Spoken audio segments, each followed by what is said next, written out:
Sophia Grant stared at her reflection in the bathroom mirror, barely recognizing the woman looking back at her. The burgundy dress hugged curves she usually hid beneath loose sweaters and professional blouses. Her chestnut hair fell in soft waves past her shoulders instead of being pulled into its usual tight bun. The mascara made her green eyes look wider, brighter, almost defiant. She had owned this dress for 3 years. Never worn it. Never had a reason to. Tonight wasn't really a reason either, but it was something else. A statement. A goodbye that nobody would understand except her. Her phone sat on the counter beside her makeup bag. The Instagram app was already open. She angled the camera, checked the lighting, and took the photo before she could talk herself out of it. The mirror caught everything. The dress. The confident posture she didn't quite feel. The small smile that said she was moving forward. Her finger hovered over the post button. This was stupid. Childish, even. But 2 years of being invisible had worn her down to nothing. And she needed something. Anything.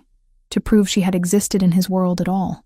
She typed the caption quickly before logic could intervene. New chapter. Added a sparkle emoji. Posted. The phone lit up immediately with likes from friends, former classmates, the regular customers at the bar where she worked 3 nights a week. Normal people living normal lives, unaware that she had spent the last 24 months trapped in a professional purgatory of her own making. Sophia set the phone down and started removing the makeup. The dress would go back in the closet. Tomorrow she would return to being the woman Anthony Rinaldi saw every Tuesday, Thursday, and Saturday. The competent translator with unremarkable features who processed his Italian documents without asking questions. Except tomorrow was actually the beginning of her last week. 5 more days, then she would board a bus to Boston and start over. The translation agency there had offered her a full-time position with benefits, steady hours, and absolutely no connection to organized crime or men with dark eyes who looked through her like she was furniture. Her phone buzzed. Once, twice, 3 times in rapid succession. Sophia ignored it, reaching for the makeup remover. Probably her friend Ashley commenting on the photo, demanding to know where she was going dressed like that. Ashley knew about the Boston job, but not about Anthony. Nobody knew about Anthony. There was nothing to know, really, except that Sophia had made the catastrophic mistake of falling in love with her employer, who treated her with the same warmth he showed his coffee maker. The buzzing stopped. Started again. A phone call this time. She glanced at the screen.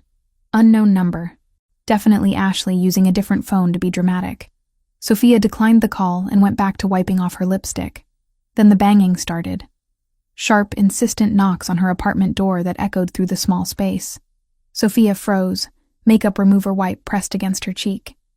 She lived alone in a 4th-floor walk-up in a neighborhood that was safe enough but not friendly enough for random visits at 11 at night. Her closest neighbor was an elderly woman who went to bed at 8. The knocking came again. Harder. More demanding. She grabbed her phone, pulled on the oversized cardigan hanging by the bathroom door, and approached the front door carefully. The peephole showed a figure she recognized instantly despite the distortion. Tall, broad-shouldered, wearing the black dress shirt and tailored pants that probably cost more than her monthly rent. Anthony Rinaldi was standing outside her apartment. Sophia's heart slammed against her ribs. In 2 years of working for him, he had never come to her home. She went to his mansion in the nice part of town, sat in his office, translated his documents, collected her payment, and left. That was the arrangement. That was the boundary. He knocked again. Her hands shook as she unlocked the deadbolt. The chain stayed on as she opened the door just wide enough to see him properly. He looked exactly as he did every time she saw him.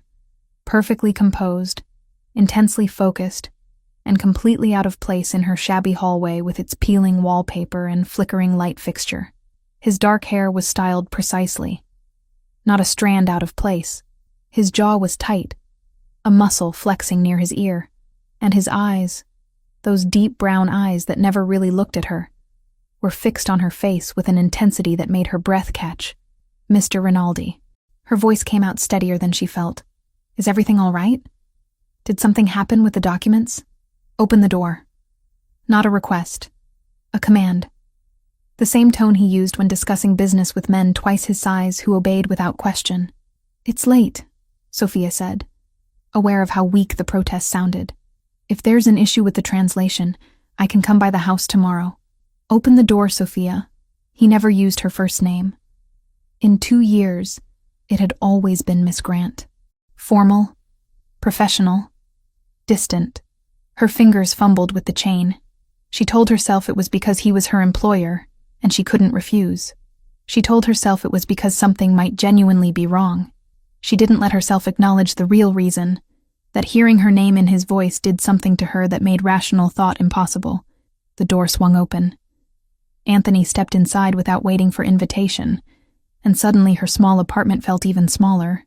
He took up too much space, made too much of an impression. The scent of his cologne filled the air, something expensive and woodsy that she had learned to associate with Tuesdays, Thursdays, and Saturdays. He closed the door behind him, locked it. The click of the deadbolt sounded impossibly loud. What were you thinking? His voice was low, controlled, but there was something underneath it that Sophia had never heard before. Something rough. I don't understand. The photo. He pulled out his phone, turned the screen toward her. Her Instagram post glowed in the dim light of her apartment. What were you thinking posting this? Sophia's face heated. That's my personal account. I can post whatever I want. Who's going to see it? My friends. People I know. Nobody who... She stopped, realization dawning. You follow my Instagram? I asked you a question. And I asked you one. Sophia crossed her arms, the oversized cardigan bunching around her wrists. She was still wearing the burgundy dress underneath, suddenly hyper-aware of it. How do you even know my Instagram? I never told you. That's not relevant. It's relevant to me. They stared at each other.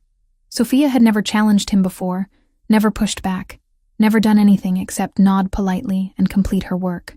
2 years of yes, sir, and right away, and I'll have that done by tomorrow. Anthony's jaw worked. He slipped his phone back into his pocket, then took a step closer. Sophia instinctively stepped back. Her spine hit the wall beside the door. You never wear dresses, he said.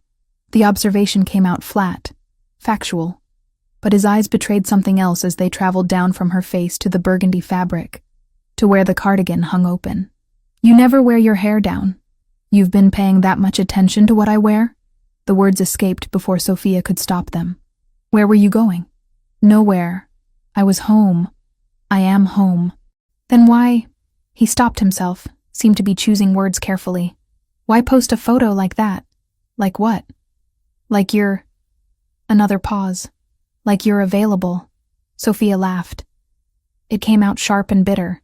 Nothing like the quiet professional version of herself she had maintained so carefully. Available? I posted a photo in a dress, Mr. Rinaldi. That doesn't make me available. And even if it did, what exactly would that have to do with you? His eyes snapped back to her face. Delete it. No. Sophia, no. She pushed away from the wall, forced herself to stand straighter even though her knees felt weak. You don't get to show up at my apartment at 11 at night and tell me what to do with my personal life. You're my employer. That's where your authority ends. Were you meeting someone? The question came out harder than the previous ones. Is that why you're dressed like this? Some man who what? Sophia's anger flared hot and bright. 2 years. 2 years of loving him silently, hopelessly, pathetically. 2 years of watching him look through her, past her, around her. And now he was standing in her apartment acting like he had any right to care about what she wore or who she saw. Some man who might actually notice I exist. Some man who might look at me like I'm a person instead of a piece of office equipment. The words hung between them. Sophia's breath came too fast, her heart hammering. She had said too much, revealed too much, destroyed the careful professional relationship she had built. Anthony went very still. His eyes searched her face, and for the first time since she had known him, he looked uncertain. I notice you. No, you don't. Sophia's voice cracked. You notice when your documents are translated incorrectly. You notice when I'm late. You notice when I forget to staple the pages together. But you don't notice me. That's not true. When's my birthday, Mr. Rinaldi? He didn't answer. What's my favorite color? What kind of coffee do I drink? Do I have siblings? Where did I grow up? She fired the questions at him, watching his expression remain blank. You don't know anything about me because you've never asked. Because I'm invisible to you. I have been for 2 years. You're not. I am, and that's fine. That's what you pay me for, really. To be competent and forgettable. To show up, do my work, and disappear. Sophia moved toward the door, hand on the knob. But that photo? That was for me. Not for you. Not for anyone else. Just for me. One picture where I look like someone who matters. Someone who exists outside of your office. And I'm not deleting it because you decided tonight that you suddenly care what I do. She opened the door. An invitation for him to leave. An end to whatever this confrontation was. Anthony didn't move.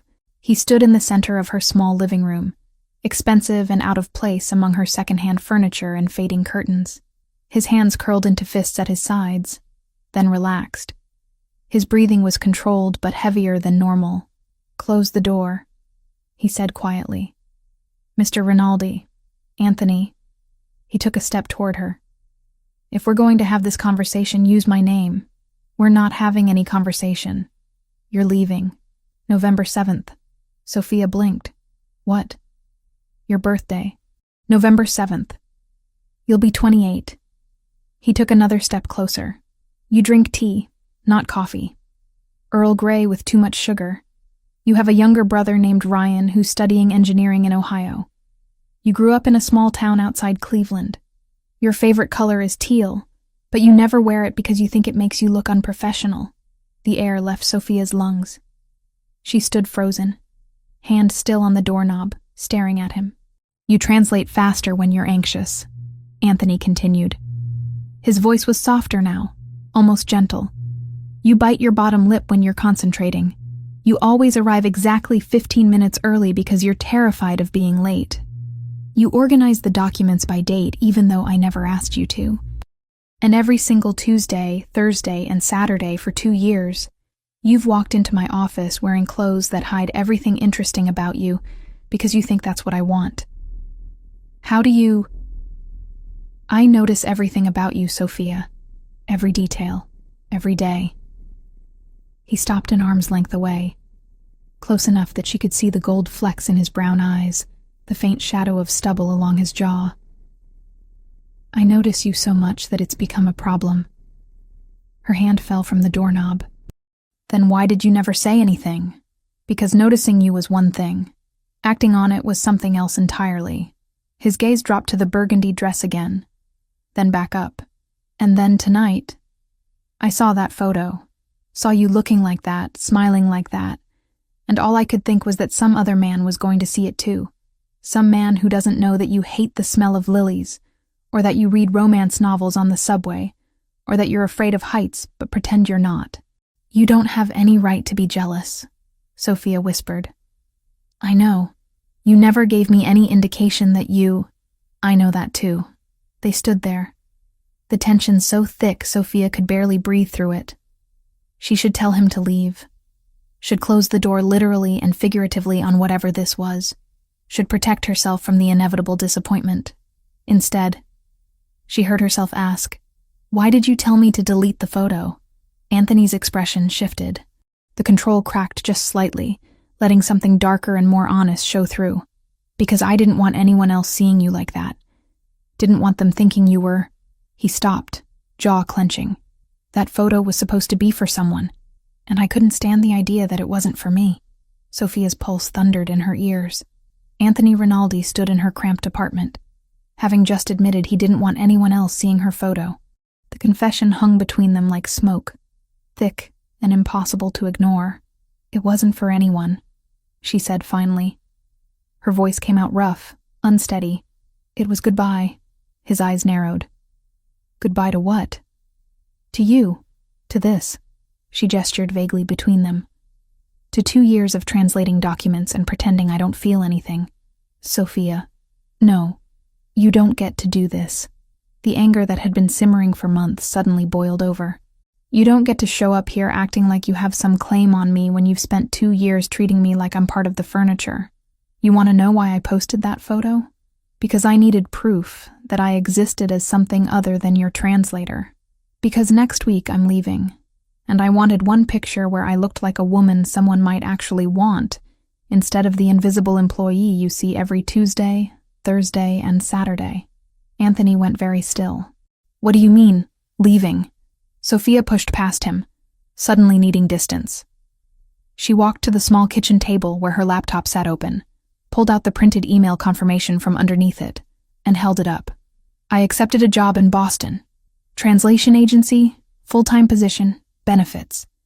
I start a week from Monday. He stared at the paper like it was a weapon pointed at his chest. When were you going to tell me? I wrote a resignation letter. It's in my bag. I was going to give it to you on Tuesday. She set the confirmation down, crossed her arms. You would have found a replacement in a few days. Someone just as competent who doesn't make things complicated. Complicated. He repeated the word slowly, testing it. Is that what you think this is? I don't know what this is. 5 minutes ago, you were just my employer. Now you're standing in my apartment saying you notice everything about me, that you're jealous of a photo on Instagram. So yes, Anthony, it's complicated. He flinched slightly at the use of his first name. Sophia had never said it out loud before. It felt strange on her tongue, intimate in a way that made her chest tight. Show me the tickets, he said abruptly. What?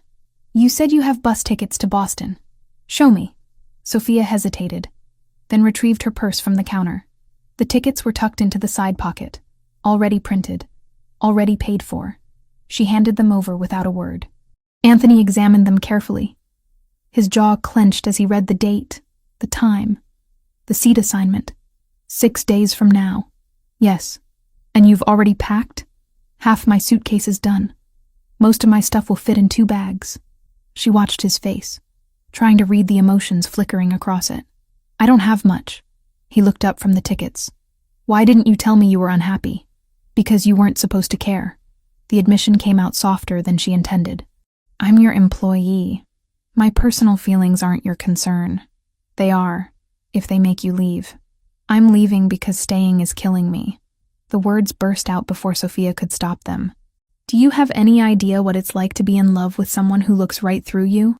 To spend hours in your office 3 days a week, knowing that you're thinking about business deals and territory disputes, and God knows what else while I'm sitting there trying not to stare at you like an idiot.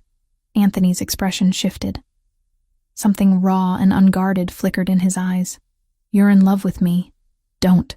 Sophia turned away, heat flooding her face. Don't make me say it again. I already feel pathetic. Look at me. No. Sophia. His voice dropped lower, gentle but insistent. Look at me. She forced herself to turn back around. He had moved closer without her noticing, now standing just a few feet away. The intensity in his gaze made her breath catch. You think I look through you, he said quietly. You think I don't notice. But I know that you organize my documents by date even though the system makes no difference to me because it makes you feel more in control. I know you take the stairs instead of the elevator when you come to the mansion because you're afraid of small spaces, but too proud to admit it. I know you wear the same silver bracelet every single day because it was your mother's, and you touch it whenever you're nervous. Sophia's hand instinctively went to her wrist, to the thin chain she never removed. How do you... I told you. I notice everything. He took another step closer. I notice when you bite your lip because you're trying not to correct my terrible Italian pronunciation. I notice when you stay late finishing translations because you refuse to leave work incomplete. I notice that you never ask for advances on your payment, even when I can see you're struggling financially. I notice you, Sophia, every damn day for 2 years. Then why? Her voice cracked. Why did you never say anything? Why did you treat me like I was just another employee? Anthony's expression darkened. Because I was trying to protect you. From what? From me. From my life. From everything that comes with being close to someone like me. He ran a hand through his hair, disrupting the perfect styling for the first time since she'd known him. You think you know what I do. But you don't. You translate documents about shipping manifests and property acquisitions. You don't see the meetings that happen after you leave. You don't know about the men who would hurt you just to get leverage over me. You're in the Mafia. Sophia said it flatly, without judgment. She had suspected for months but never asked. I'm not stupid. I know what some of those documents really mean. Knowing and understanding are different things. Anthony's voice took on an edge. The O'Sullivan family has been watching my movements for the last 6 months. They're Irish, territorial, and they don't like that I've been expanding into areas they consider theirs. They look for weaknesses. They look for people I care about. But you don't care about me. Not officially. I'm just your translator. You think that matters? His laugh was sharp, bitter. They photograph everyone who enters my property regularly. They track patterns. They already know your name, where you live, where you work. If they wanted to use you against me, they could. The only thing keeping you safe is that they think you're insignificant. The words stung more than Sophia expected, so staying invisible keeps me alive. Is that it? That was the idea. Was? Anthony's jaw clenched. I saw your photo tonight, saw you looking like that, dressed like you were going somewhere, living your life.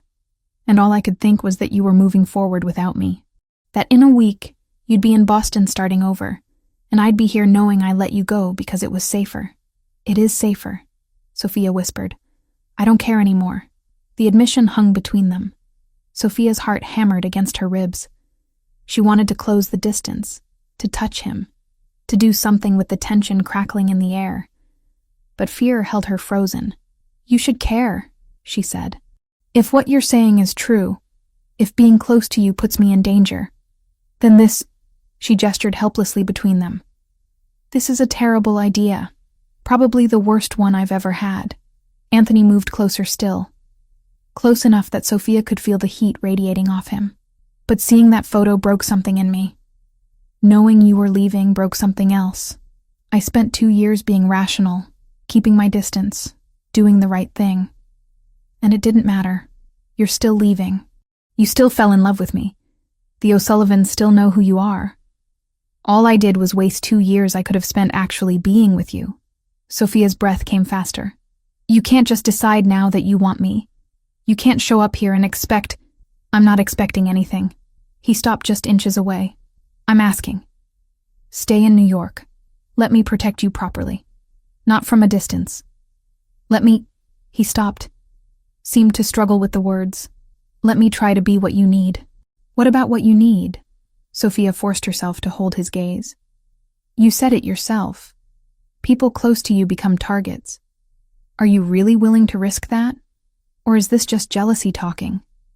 Because in a few days, you'll remember why you kept your distance. And I'll be right back to being invisible, except this time it'll hurt more, because I'll know you almost wanted me. Something flickered across Anthony's face. Pain, maybe. Or regret. You think this is just jealousy. I don't know what else it could be. You went 2 years without... I went 2 years fighting this. His voice dropped to something raw and honest. Every time you walked into my office, I had to remind myself why touching you was a bad idea. Why asking about your day would lead to caring more than I should. Why offering you more money or better working conditions would make you a more obvious target. I built walls between us because the alternative was pulling you into my world and watching something happen to you. But now you're leaving anyway. He reached up slowly, giving her time to pull away, and brushed a strand of hair behind her ear.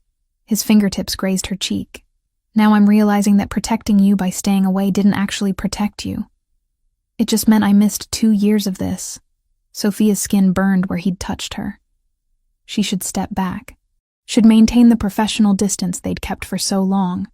Should remember that this man was dangerous in ways that went beyond the obvious attraction pulling her toward him. Instead, she found herself asking, 2 years of what? Knowing what your hair feels like. Whether you'd lean into my touch or pull away. His hand moved to cup her jaw, thumb brushing across her cheekbone. Whether that photo on Instagram was even close to how beautiful you look in person. Anthony, I know this is selfish. I know asking you to stay is the opposite of keeping you safe. But I can't, his voice caught. I can't watch you walk away knowing I never even tried.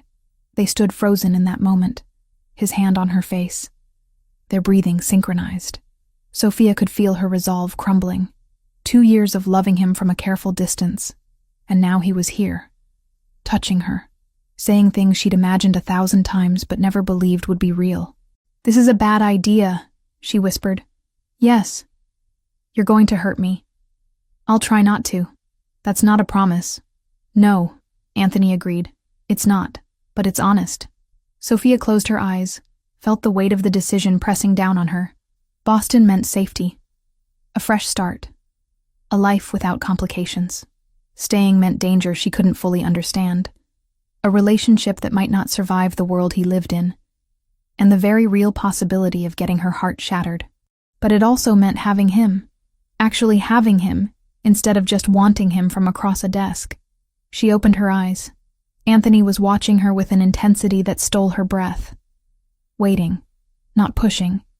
Giving her the choice he'd taken away by keeping his distance for 2 years. "The tickets are non-refundable," she said finally. His expression didn't change. "I'll buy you new ones, whenever you want to leave. The job offer is good. Stable salary, benefits. I'll match it. Double it if that's what it takes." "That's not—" Sophia stopped, shook her head. "You can't just throw money at this and make it okay. Then tell me what would make it okay." His thumb traced her jawline. "Tell me what you need. I need you to mean it." The words came out barely above a whisper. "I need this to be more than just jealousy over a photo. More than wanting something you can't have. Because if I stay, if I let myself believe this is real, and then you wake up next week and remember all the reasons you kept your distance." Her voice broke. "I won't survive that." Anthony's free hand came up to frame her other cheek, holding her face gently between his palms. "I've wanted you since the 3rd time you walked into my office. You were wearing a gray sweater, and you corrected a translator error that would have cost me $50,000. You didn't even realize you'd saved me money. You just wanted the work to be perfect." Sophia's heart stuttered. "That was 2 years ago. I know. You never said anything. I'm saying it now." He leaned closer, forehead nearly touching hers. "I'm saying I notice you. I want you. And if you stay, I'll spend every day proving that this isn't about jealousy or control or any of the other things you think it might be. What if the O'Sullivans? Then I'll handle them. But you don't get to use them as an excuse to run." His voice gentled. "If you want to go to Boston because you don't feel the same way anymore, because I waited too long and you're done, I'll understand. But if you're running because you're scared of getting hurt, you should know." He paused.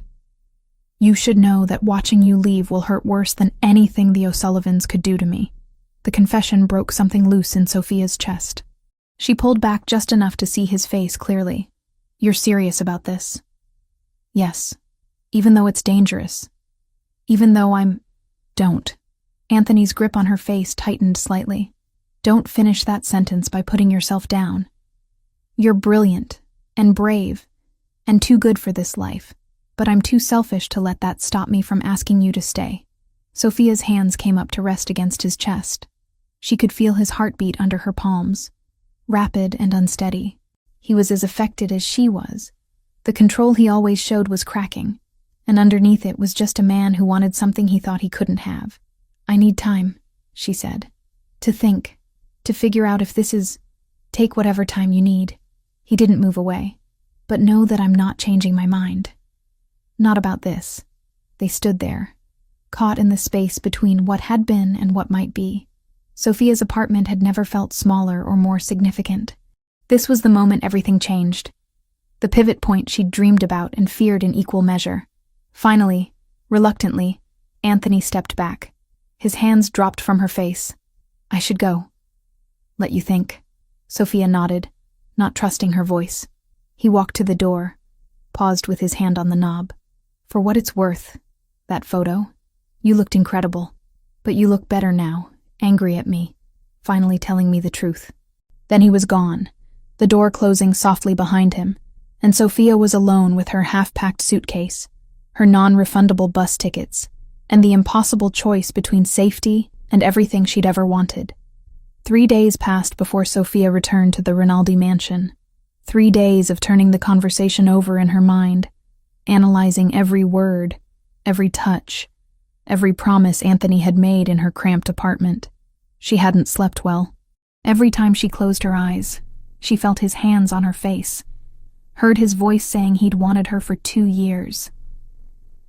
The resignation letter sat in her bag, professionally typed and formally worded. She had rewritten it twice, trying to find language that didn't reveal too much about why she was leaving. In the end, she'd settled on simple phrases about new opportunities and personal growth. Nothing about love or fear or the impossible situation she'd found herself in. The morning was crisp and cold as she climbed the steps to the mansion's entrance. Her hands trembled slightly as she rang the bell. This wasn't her usual Tuesday visit. She had called ahead, asked if she could come by to discuss something important. The housekeeper who answered had sounded surprised but agreed immediately. The heavy door swung open. A woman Sophia recognized but had never formally met stood there. Mid-50s, kind eyes, dark hair pulled back in a neat bun. She wore a simple black dress and sensible shoes. "Miss Grant," the woman said warmly. "Please, come in. I'm Lucia. We've never been properly introduced, but I've seen you here many times." Sophia stepped into the familiar foyer, but today it felt different. Everything looked the same. The marble floors, the expensive artwork on the walls, the curved staircase leading to the second floor. But her perception had shifted. This wasn't just her employer's house anymore. It was the home of a man who claimed to have been watching her for 2 years. "Mr. Rinaldi is expecting you," Lucia continued, leading her deeper into the house. "He asked that you meet him in his private office." That was new. Sophia had always worked in the formal study off the main hallway, a room clearly designed for business meetings with its long table and uncomfortable chairs. She had never ventured further into Anthony's personal space. They climbed the staircase, turned down a hallway Sophia had never seen before. The decor became less formal here. Framed photographs on the walls, a reading nook with worn leather chairs, signs that someone actually lived in this massive house. Lucia stopped at a heavy wooden door. "Go right in. He's waiting." Sophia knocked anyway. Old habits. "Come in," Anthony's voice, muffled by the door. She pushed it open and stepped into a room that was undeniably his. Dark wood furniture, floor-to-ceiling bookshelves filled with volumes in multiple languages, a desk that looked antique and expensive. Windows overlooked the manicured gardens behind the house. The morning light streamed in, making the space feel warmer than the rest of the mansion. Anthony stood behind his desk, phone pressed to his ear. He held up one finger. "Wait a moment," and continued speaking in rapid Italian. Something about shipments and timing, and people whose names Sophia didn't recognize. She took the opportunity to study him. He wore black pants and a charcoal dress shirt with the sleeves rolled to his elbows. No tie. His hair was slightly less perfect than usual, like he'd been running his hands through it. Dark circles under his eyes suggested he hadn't been sleeping well either. He ended the call, set the phone down, and looked at her properly. His expression was guarded, giving nothing away. "You came. I said I would." Sophia pulled the resignation letter from her bag, held it up. "I brought this. It's official now." Anthony's jaw tightened, but he didn't reach for the letter. "Before you give me that, I need to show you something. Anthony, please." He gestured to the chair across from his desk. 5 minutes.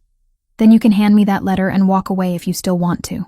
Sophia hesitated, then sat. The leather chair was comfortable, clearly used regularly. She wondered how many business deals had been negotiated from this exact spot. Anthony opened a drawer, pulled out a manila folder, and placed it on the desk between them. He didn't open it immediately. Instead, he watched her face carefully. "What I'm about to show you will change how you see this situation," he said quietly. "Once you know, you can't unknow it. Are you sure you want to see? You're trying to scare me. I'm trying to be honest." He pushed the folder toward her. "Open it." Sophia's hands shook slightly as she picked up the folder. Inside were photographs.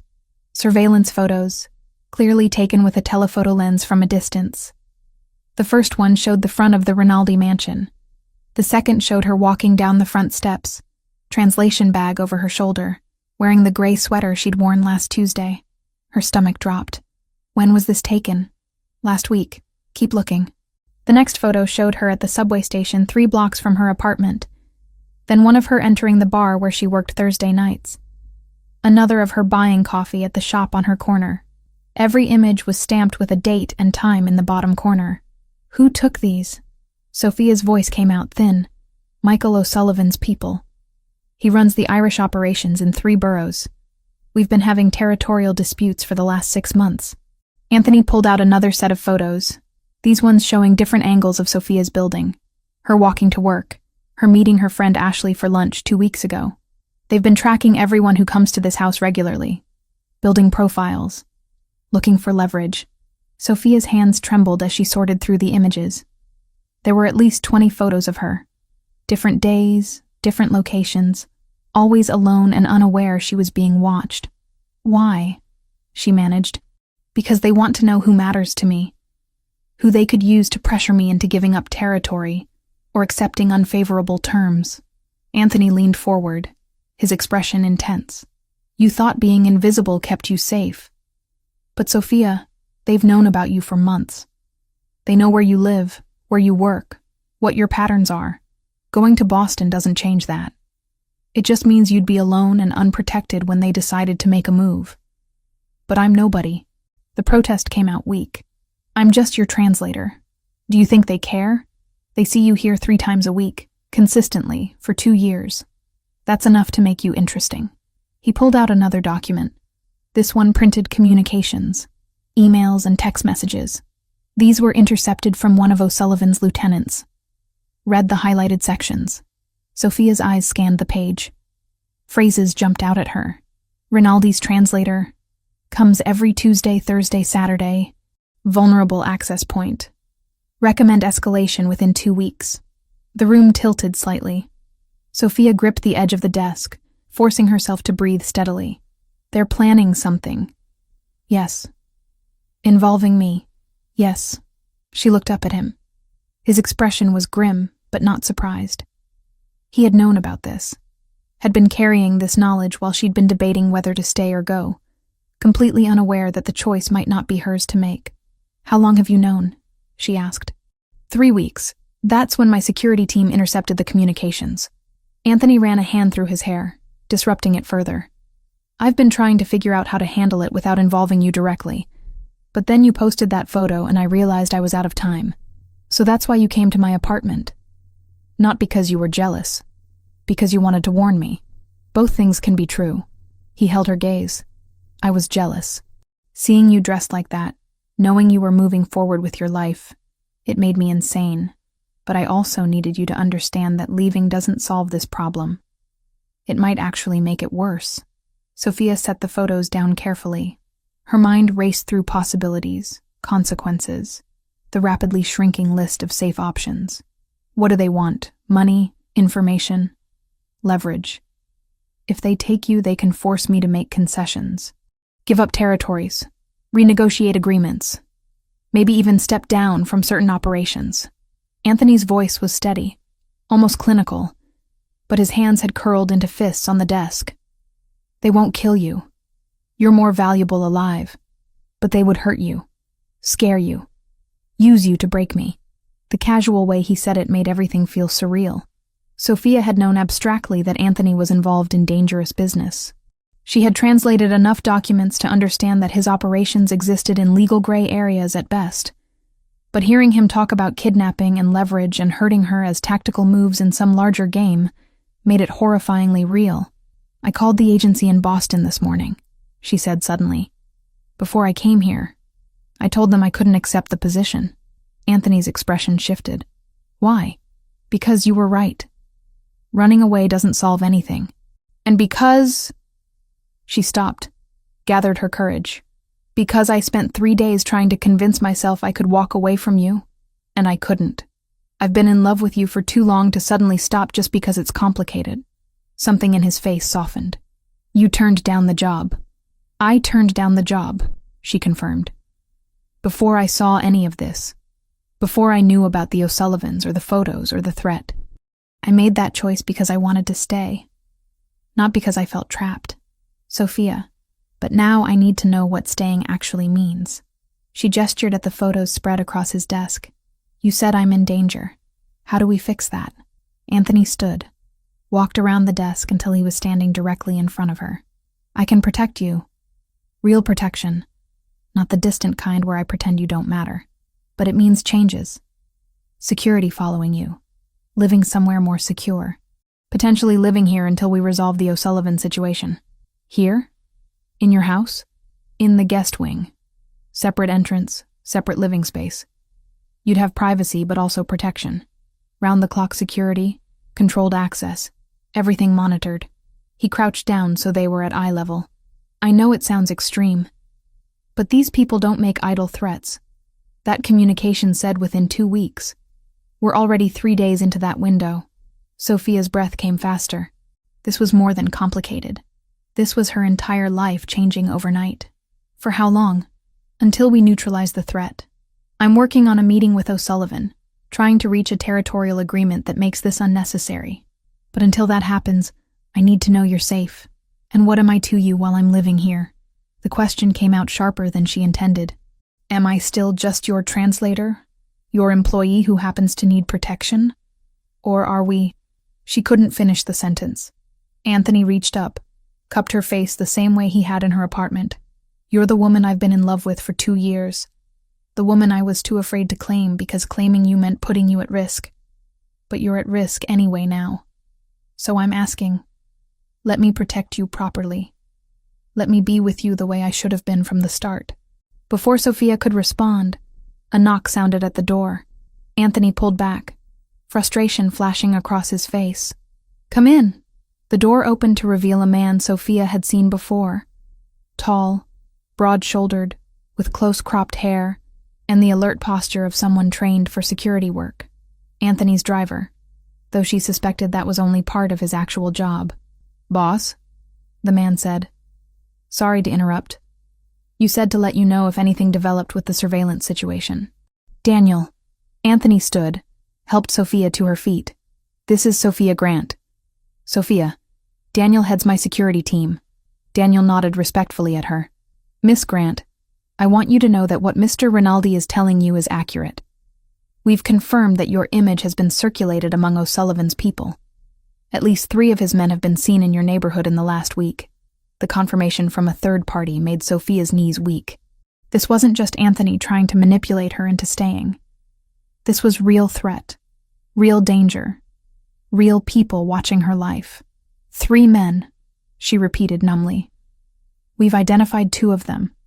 Low-level enforcers, nothing sophisticated. But their presence means O'Sullivan is serious about this. Daniel's expression was sympathetic, but professional. Mr. Rinaldi's offer of protection is the best option you have right now. Sophia looked between them. Anthony with his intense gaze and barely controlled emotion. Daniel with his matter-of-fact assessment of her danger. Everything she had built, every careful boundary she had maintained was crumbling.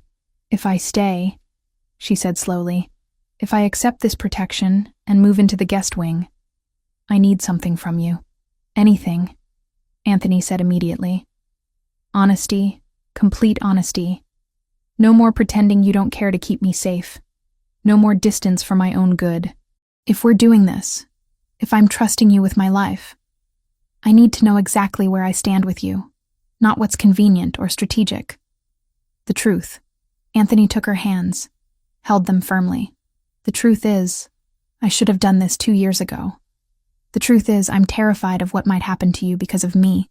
The truth is, I'm also too selfish to let you walk away now that I finally have the chance to be with you. And the truth is, he paused, something vulnerable flickering across his face. The truth is, I love you. I'm in love with you.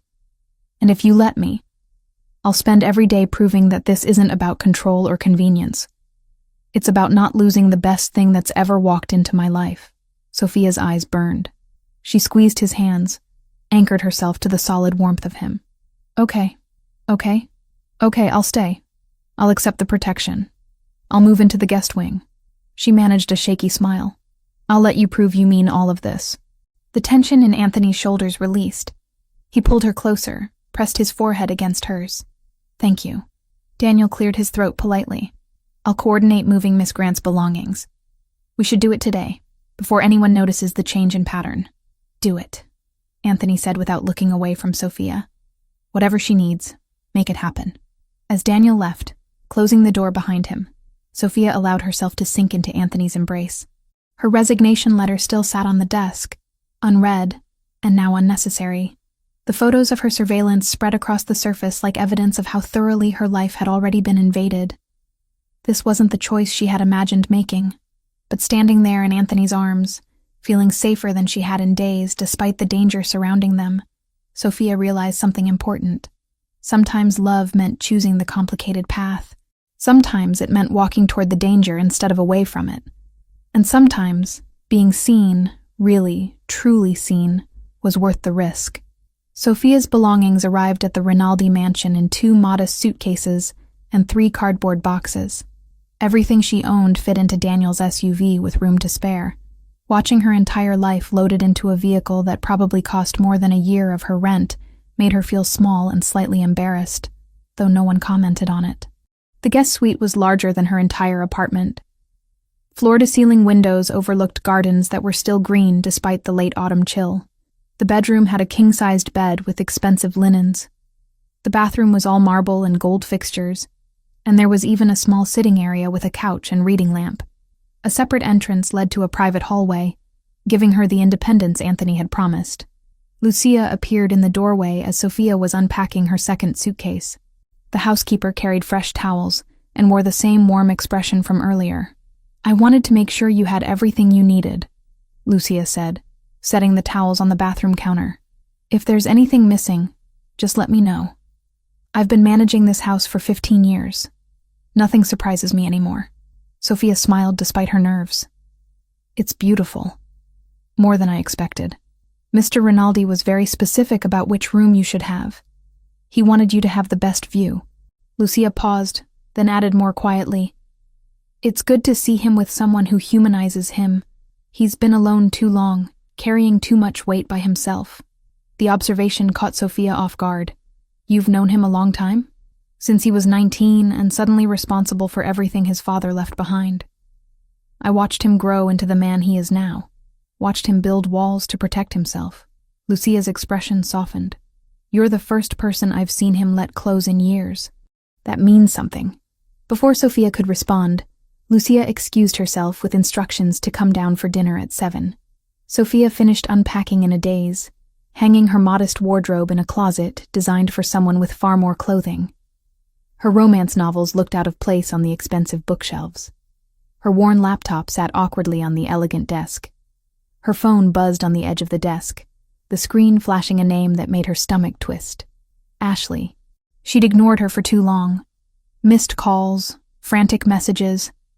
That familiar, stubborn persistence that had once felt comforting and now felt dangerous. Ashley didn't know about Anthony. She didn't know about surveillance photos or men with quiet eyes who memorized routines. She only knew Sophia had promised Boston, promised a fresh start, and then disappeared. Sophia picked up the phone and forced her hands to steady. Ordinary words. Safe words. "Ash, I'm okay. The Boston job changed at the last minute. I took a short-term private contract, and I'm staying on site for a while. It's secure, and I'm not supposed to have my phone on much. Please don't worry. I'll call you as soon as I can. I promise." She hit send and immediately hated how thin it sounded, but thin was better than true. A reply came almost at once. "You scared the hell out of me. Call me. Tonight." Sophia's throat tightened. Tonight was impossible. But she could give Ashley something that wasn't a lie. "Soon," she typed, and then added, "I love you. I'm sorry." This wasn't her world, but it was the world she'd chosen. The first 2 days passed in strange limbo. Sophia woke in luxury she wasn't accustomed to, wandered the parts of the house she was allowed to access, and tried not to feel like an imposter. Anthony was polite but distant, clearly giving her space to adjust. They spoke briefly at breakfast, exchanged pleasantries when they passed in hallways, but the intensity from his office had been carefully packed away. It made Sophia want to scream. She hadn't moved here for politeness. She'd moved here because he'd claimed to love her, because he'd promised honesty, because she was tired of dancing around what they both wanted. On the 3rd evening, Anthony found her in the library. She'd discovered the room that afternoon. Walls of books in multiple languages, comfortable chairs, a fireplace that someone had already lit against the cold. She was curled up reading when he knocked on the doorframe. "Mind if I join you?" he asked. Sophia looked up from her book. He'd changed from his usual dress shirt into something more casual, dark jeans and a fitted sweater that emphasized his build. His hair was slightly disheveled, and he looked more relaxed than she'd seen him since she'd moved in. "It's your house," she said. "It's your space now, too." He settled into the chair across from hers, maintaining careful distance. "What are you reading?" She held up the paperback romance novel, slightly embarrassed. "Escapism. You mentioned wanting to write romance." It wasn't a question, but his tone invited elaboration. "Someday, when I'm brave enough to try." Sophia set the book aside. "This is nice, but it feels strange. You're being very careful around me. I'm trying not to overwhelm you. I moved into your house to be protected from people who want to kidnap me. I think we're past the point of overwhelming." She met his eyes directly. "You promised honesty. That includes not pretending we're just polite acquaintances sharing a house." Anthony's expression shifted. Some of the careful control fell away. "You're right. I don't know how to do this. How to be with you without treating you like something that might break. Try talking to me like a person you actually know. Not your employee, not someone you're protecting. Just me." He was quiet for a moment, considering. Then he said, "Tell me about your parents. You mentioned they died when you were 19, but I don't know the story." The question surprised her. It wasn't what she'd expected. "Car accident. Black ice on the highway outside Cleveland. My dad died on impact. My mom lasted 3 days in the hospital." Sophia's voice remained steady. She'd told this story before, had learned to deliver it without falling apart. "I was in my second year of college. My brother Ryan was 16. We became each other's family after that. That's why you work so hard. Supporting him through school. He has scholarships, but they don't cover everything. And I wanted to make sure he didn't have to worry about money the way I did." She tucked her legs under her. "Your turn. Tell me something real about you." Anthony leaned back in his chair. "My father built this empire from nothing. Worked his way up through the organization, made strategic moves, eliminated competition. By the time I was 15, he controlled half of New York.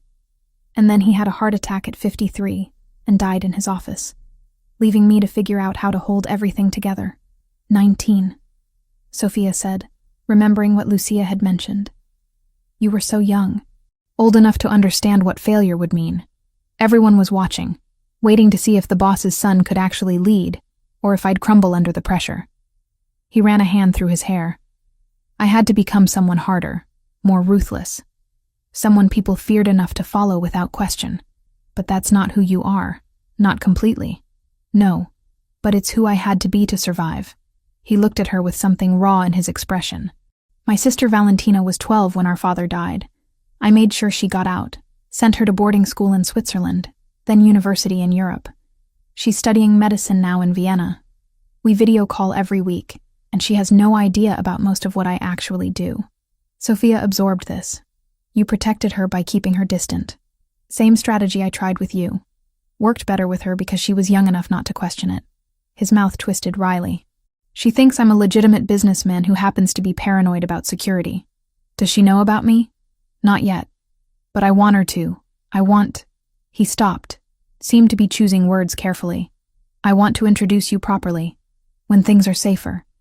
When I can bring her back for a visit without worrying about her becoming another target." The vulnerability in his admission made Sophia's chest tighten. She stood, crossed the space between them, and sat on the arm of his chair. Close, but not quite touching. "Tell me something else. Something you've never told anyone." Anthony looked up at her, and the intensity in his gaze made her breath catch. "I used to watch you translate. You'd get this little crease between your eyebrows when you were concentrating, and you'd bite your bottom lip when you found a tricky phrase. I'd start meetings late, just to have an excuse to stay in the room with you longer. That's how you knew all those details. About the tea and the bracelet and everything else. I memorized you. Every detail. It was the only way I could have you." His hand came up tentatively, rested on her knee. "This is better. Actually having you here. Actually being allowed to touch you." Sophia covered his hand with hers. We should have dinner together. Not separately in different parts of the house. Together. I didn't want to assume. I'm assuming. For both of us. She squeezed his hand. Tomorrow night I want to cook. Something normal. No staff. No formal dining room. Just us in the kitchen making dinner like regular people. Anthony's expression softened. You want to cook in my kitchen. I want to do something that doesn't feel like I'm a guest in a fortress. I want to feel like I actually live here, not like I'm hiding in a very expensive safe house. Okay. He stood, and suddenly they were very close. His hand still on her knee, her fingers still wrapped around his. Tomorrow night. The kitchen is yours. They stood like that for a long moment, neither moving, both aware of how easy it would be to close the remaining distance. But Anthony pulled back first, put space between them with visible effort. Slow, he said, more to himself than to her. I promised myself I'd do this right. Sophia wanted to argue that slow was the last thing she needed after 2 years of waiting. But she appreciated the restraint, even as it frustrated her. Tomorrow, then. The next evening, Sophia commandeered the kitchen with Lucia's amused permission. She'd found pasta and fresh vegetables, ingredients for a simple carbonara that her mother had taught her to make years ago. Nothing fancy, just comfort food that reminded her of home. Anthony appeared at 6, rolling up his sleeves and asking what he could do to help.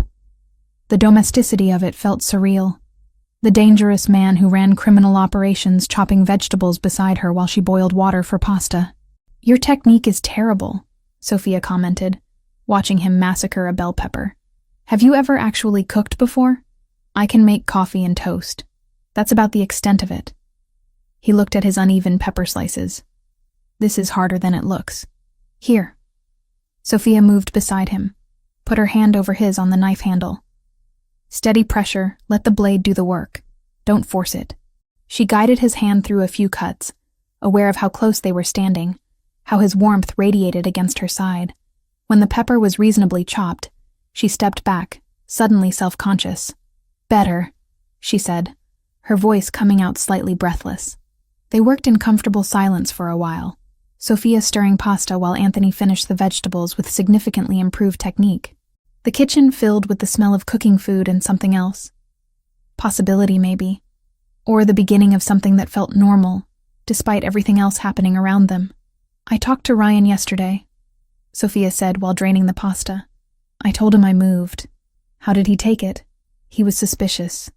Asked a lot of questions about why I suddenly needed to live somewhere more secure. She mixed the pasta with the sauce, added the vegetables Anthony had prepared. I couldn't exactly tell him the truth. That my employer is in the Mafia and his rivals want to kidnap me. So I said I was house-sitting for a friend who travels a lot. Does he know about me? About how you feel? Sophia plated the food, buying time before answering. He knows I was in love with someone who didn't seem to notice me. I talked about it once when I'd had too much wine on a video call. He told me to quit my job and find someone who appreciated me. Smart brother.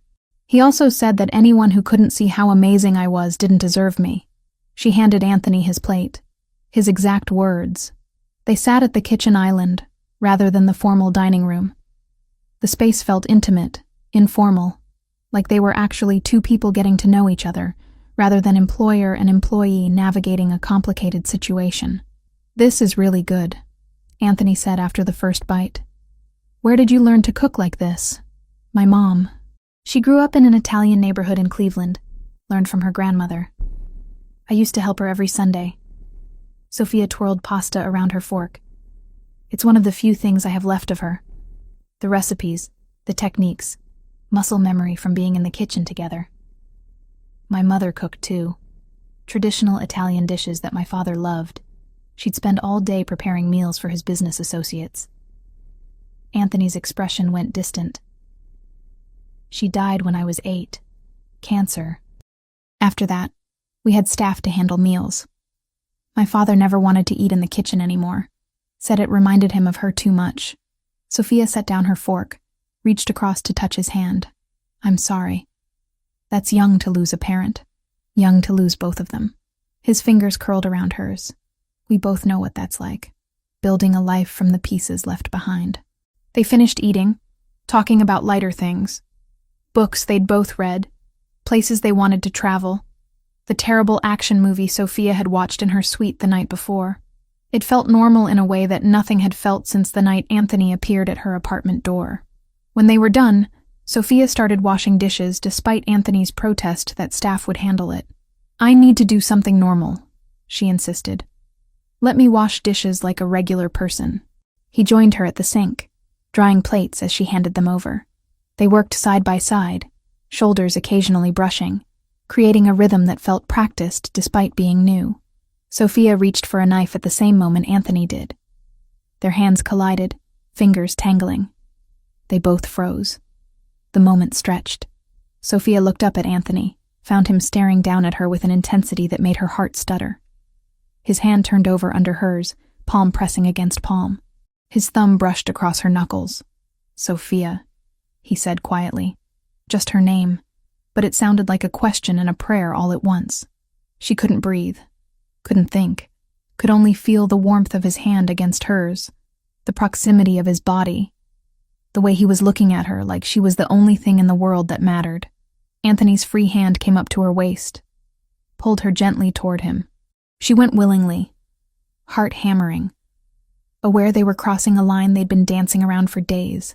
His forehead lowered to rest against hers. "Tell me to stop," he whispered. "I don't want you to stop." He kissed her. Finally, after 2 years of distance and 3 days of careful restraint, Anthony kissed her. It was slow at first, testing, giving her space to pull away. But when she leaned into him, when her hands came up to grip his shirt, the kiss deepened.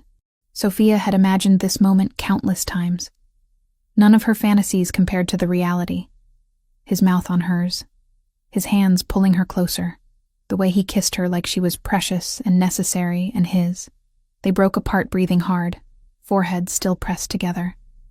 Anthony's hands framed her face, thumbs stroking her cheekbones. "I've wanted to do that for so long," he said roughly. Before Sophia could respond, a sharp knock sounded at the kitchen door. They sprang apart as Lucia entered, professional mask in place, though her eyes sparkled with knowing amusement. "I'm very sorry to interrupt," she said, not sounding sorry at all. "But Daniel is here. He says it's urgent and needs to speak with Mr. Rinaldi immediately." The warmth drained from Anthony's expression, replaced by cold focus. "Where is he?" "Your office. He said it's about the situation you've been monitoring." Anthony's jaw clenched. He looked at Sophia, frustration and regret warring in his eyes. "I need to go," Sophia said, trying to sound steadier than she felt. "It's fine." He hesitated, then kissed her forehead quickly. "We'll finish this conversation later." Then he was gone, striding out of the kitchen with the purposeful gait of someone heading into battle. Lucia gave Sophia a sympathetic look before following him out, leaving Sophia alone with dirty dishes and the lingering warmth of a kiss that had been 2 years in the making. She could hear raised voices from the direction of Anthony's office. Not the words, just the tone. Urgent, angry, tense. Whatever Daniel had discovered, it wasn't good news. Sophia dried the remaining dishes mechanically, her mind racing. One perfect moment of normalcy, and reality had crashed back in. This was her life now. Stolen kisses in kitchens interrupted by security threats. Romance complicated by danger. A relationship built in the spaces between crisis management. She finished cleaning up, turned off the lights, and headed back to her suite. Anthony never came back to finish their dinner. The kitchen stayed empty, and whatever Daniel had told him kept him occupied for the rest of the night. Lying in bed later, Sophia touched her lips, remembering the kiss. Remembering the way Anthony had looked at her like she was everything. Whatever came next, whatever threat Daniel had reported, at least she had that moment. At least now she knew what it felt like to actually be wanted by him. The question was whether they'd get enough moments like that to make everything else worthwhile. Sophia woke with her heart pounding and no idea why. For a second she thought it was a nightmare, the kind that evaporated as soon as she opened her eyes. Then she realized she was already sitting halfway up in bed, fingers fisted in the sheets, breath coming in short, sharp pulls that scraped her throat. The room was dark. Too dark. The heavy curtains blocked out most of the city glow, turning the guest suite into a box of shadows. The only light came from the digital clock on the nightstand, its red numbers glaring 3:08 a.m. into the gloom. She listened. At first she heard nothing but the rush of blood in her ears and the whisper of the HVAC system. The mansion always hummed with quiet, expensive life, hidden vents, silent security systems, all the invisible machinery that made the place run. Tonight the sound made her skin crawl. Then she heard it. A sharp, distant crack. Not loud, but wrong. Not part of the normal soundtrack of a sleeping house. It sounded like glass under stress, like a branch snapping, like something brittle being pushed past its limit. She held her breath. Another crack. Closer this time. Clean and high and ugly. Her body reacted before her brain fully caught up. She swung her feet out of bed, heart slamming against her ribs, and slid off the mattress. The wood floor was cold under her bare soles. Somewhere in the back of her mind, rational Sophia whispered that this was ridiculous, that she was safe in one of the most secure houses in New York, that rich people probably had weird noises all the time. The rest of her was already moving. She reached for her phone on the nightstand, fingers clumsy with sleep and fear. Her thumb hovered over Anthony's name in her recent calls. The door to her suite exploded inward. Sophia screamed, or tried to. The sound tangled in her throat, but it wasn't a stranger in the doorway. Anthony filled the frame, bare-chested, barefoot, wearing dark sweatpants and an expression she had never seen on his face before. Stripped, lethal focus. His gaze swept the room once and zeroed in on her exact location in the dark. "Down," he snapped. "Now." She didn't have time to move. He crossed the room in 3 strides. The window disintegrated. The first bullet punched through the glass with a scream, shards spraying inward in a glittering arc. Sophia saw it in a frozen slice of time. The window exploding, the curtain jerking, the faint flash from outside. And then Anthony hit her. He slammed into her with his full weight, arms wrapping around her waist as he drove them both to the floor. The impact knocked the air out of her lungs. Her shoulder clipped the side of the bed, pain flaring down her arm, but he twisted mid-fall, taking the worst of it himself, dragging her under him. They hit the rug hard. The breath whooshed out of her chest. Before she could inhale, his hand was at the back of her head, pressing her face into the thick fabric, shielding her skull from the floor. The second shot followed the first. This one hit the headboard with a sickening crack. Splinters rained down. A third, a fourth, a fifth punched into the bed, the wall, the dresser. Each gunshot detonated inside her bones, turning her insides to ice. "Don't move," Anthony growled into her hair. "Sophia, do not move." He wasn't lying on her. He was on top of her, his entire body a shield. She could feel every line of him. Solid chest pressed along her back, thighs pinning her legs to the floor, one forearm braced beside her head, the other arm cinched across her middle. The weight should have been suffocating. But the only thing she registered was the fact that there was now an entire, very large man between her and the window. Something pinged off the nightstand. The lamp shattered, plunging the room into absolute darkness. The icy November air rushed through the destroyed glass, carrying the sharp burn of gunpowder and the faint scent of wet grass from the lawn outside. Her mind tried to insist this wasn't real, that she was still in her crappy apartment, waking from a bad dream, that shooting in mansions only happened in movies, and the violent corners of the internet she consciously avoided. Another burst of gunfire obliterated that illusion. The mattress above them jerked and tore as bullets slammed into it, feathers and stuffing raining down on them in a choking cloud. Sophia's fingers dug into the rug. She wanted to clamp her hands over her ears, to block out the sound, but Anthony had both of her arms pinned beneath his chest. All she could do was stare at the tiny patch of rug directly in front of her face and try to remember how to breathe. The shots stopped as suddenly as they'd started. Silence sprawled huge and heavy over the room, broken only by the ragged sound of their breathing and the faint rattle of shattered glass settling. Sophia's ears rang. Somewhere far away, she heard a dog barking, then the muffled echo of men shouting, short, sharp commands, feet pounding over grass and stone. The security team, she realized distantly. They were moving, responding, doing the jobs Anthony paid them to do. "Stay down," he said again, voice low and steady right next to her ear. "You don't move until I say." She nodded against the rug. Her throat was too tight for words. He shifted slightly, and she felt him reach toward the nightstand with one hand, stretching above them. Wood scraped. Something clacked. When his arm came back into her blurred field of vision, he was holding a gun. Of course he kept a gun in her room. Of course he did. This was his world. "You didn't go to bed unarmed when half the city wanted what you had," he spoke, and she realized there was something in his other ear, an earpiece she hadn't noticed before in the chaos. "Talk to me," he ordered. "East side. Status." Static crackled. Then Daniel's voice clipped and calm. "Perimeter breach on the east lawn. 2 shooters confirmed. Teams engaging. Stay with Miss Grant. We'll clear it." "How many down?" Anthony's voice dropped even lower. "1 neutralized. 1 runner. We're pursuing. Vehicle seen leaving the north gate." More static. "No impact on the main structure besides the guest wing." Anthony exhaled slowly, the sound hot against Sophia's neck. "Keep them off the house. I want eyes on every angle. No one gets near this room." "Copy." The voices faded as Daniel switched channels. Anthony kept his body over hers for another long minute, listening, waiting. Sophia counted his heartbeats against her back, the rhythmic thud somehow keeping her anchored to reality. Footsteps pounded down the hallway. This time they were inside, the muffled thunder of boots on polished floors.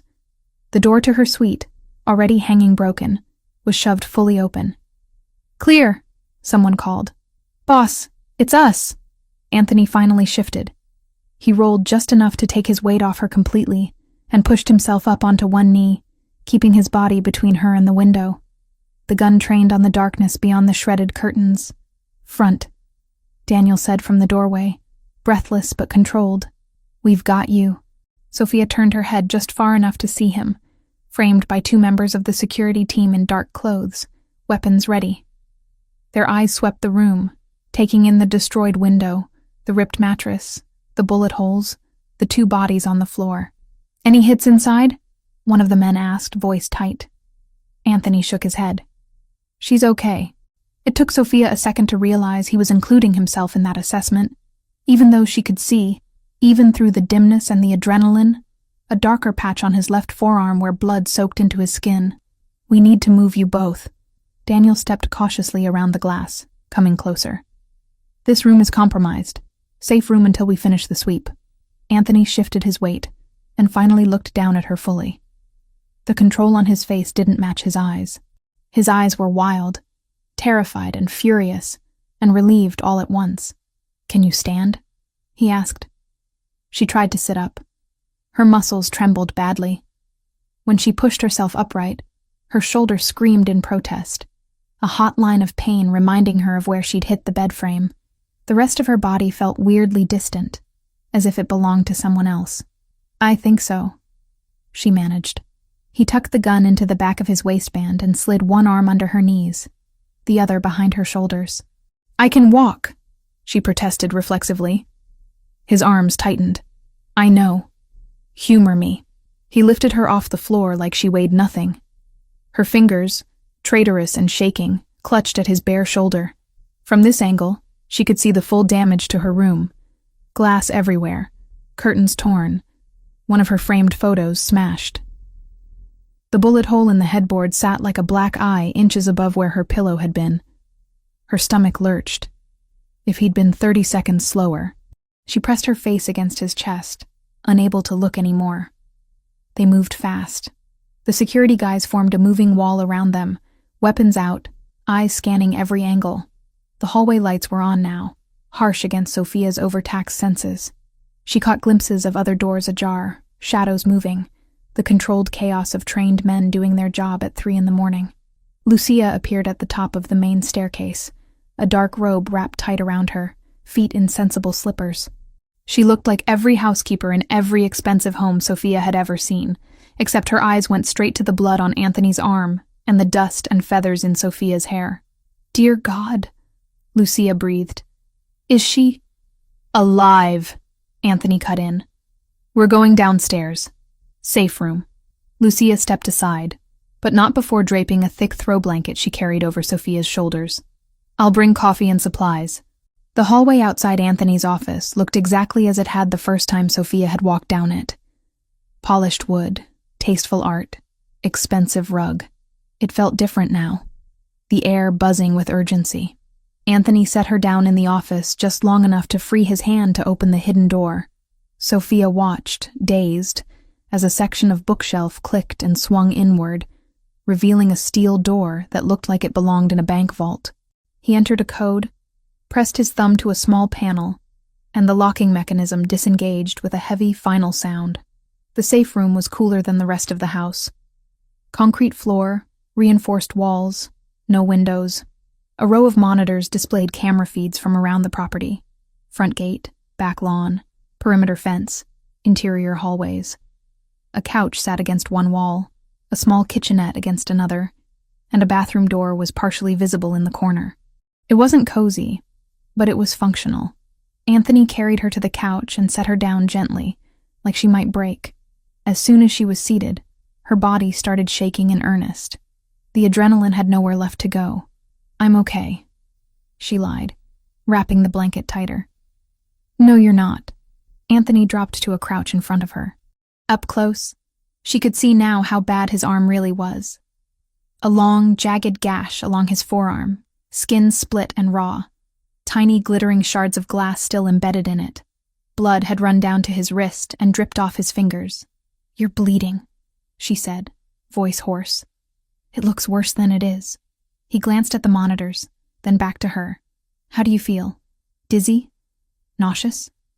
Any pain besides your shoulder?" "My feet," she croaked, only now noticing the sting. "I stepped on..." There was glass. His eyes flicked down, and his jaw hardened. "Lucia!" She must have been closer than Sophia realized, because the vault door opened almost immediately. Lucia came in with a first aid kit and 2 steaming mugs on a tray.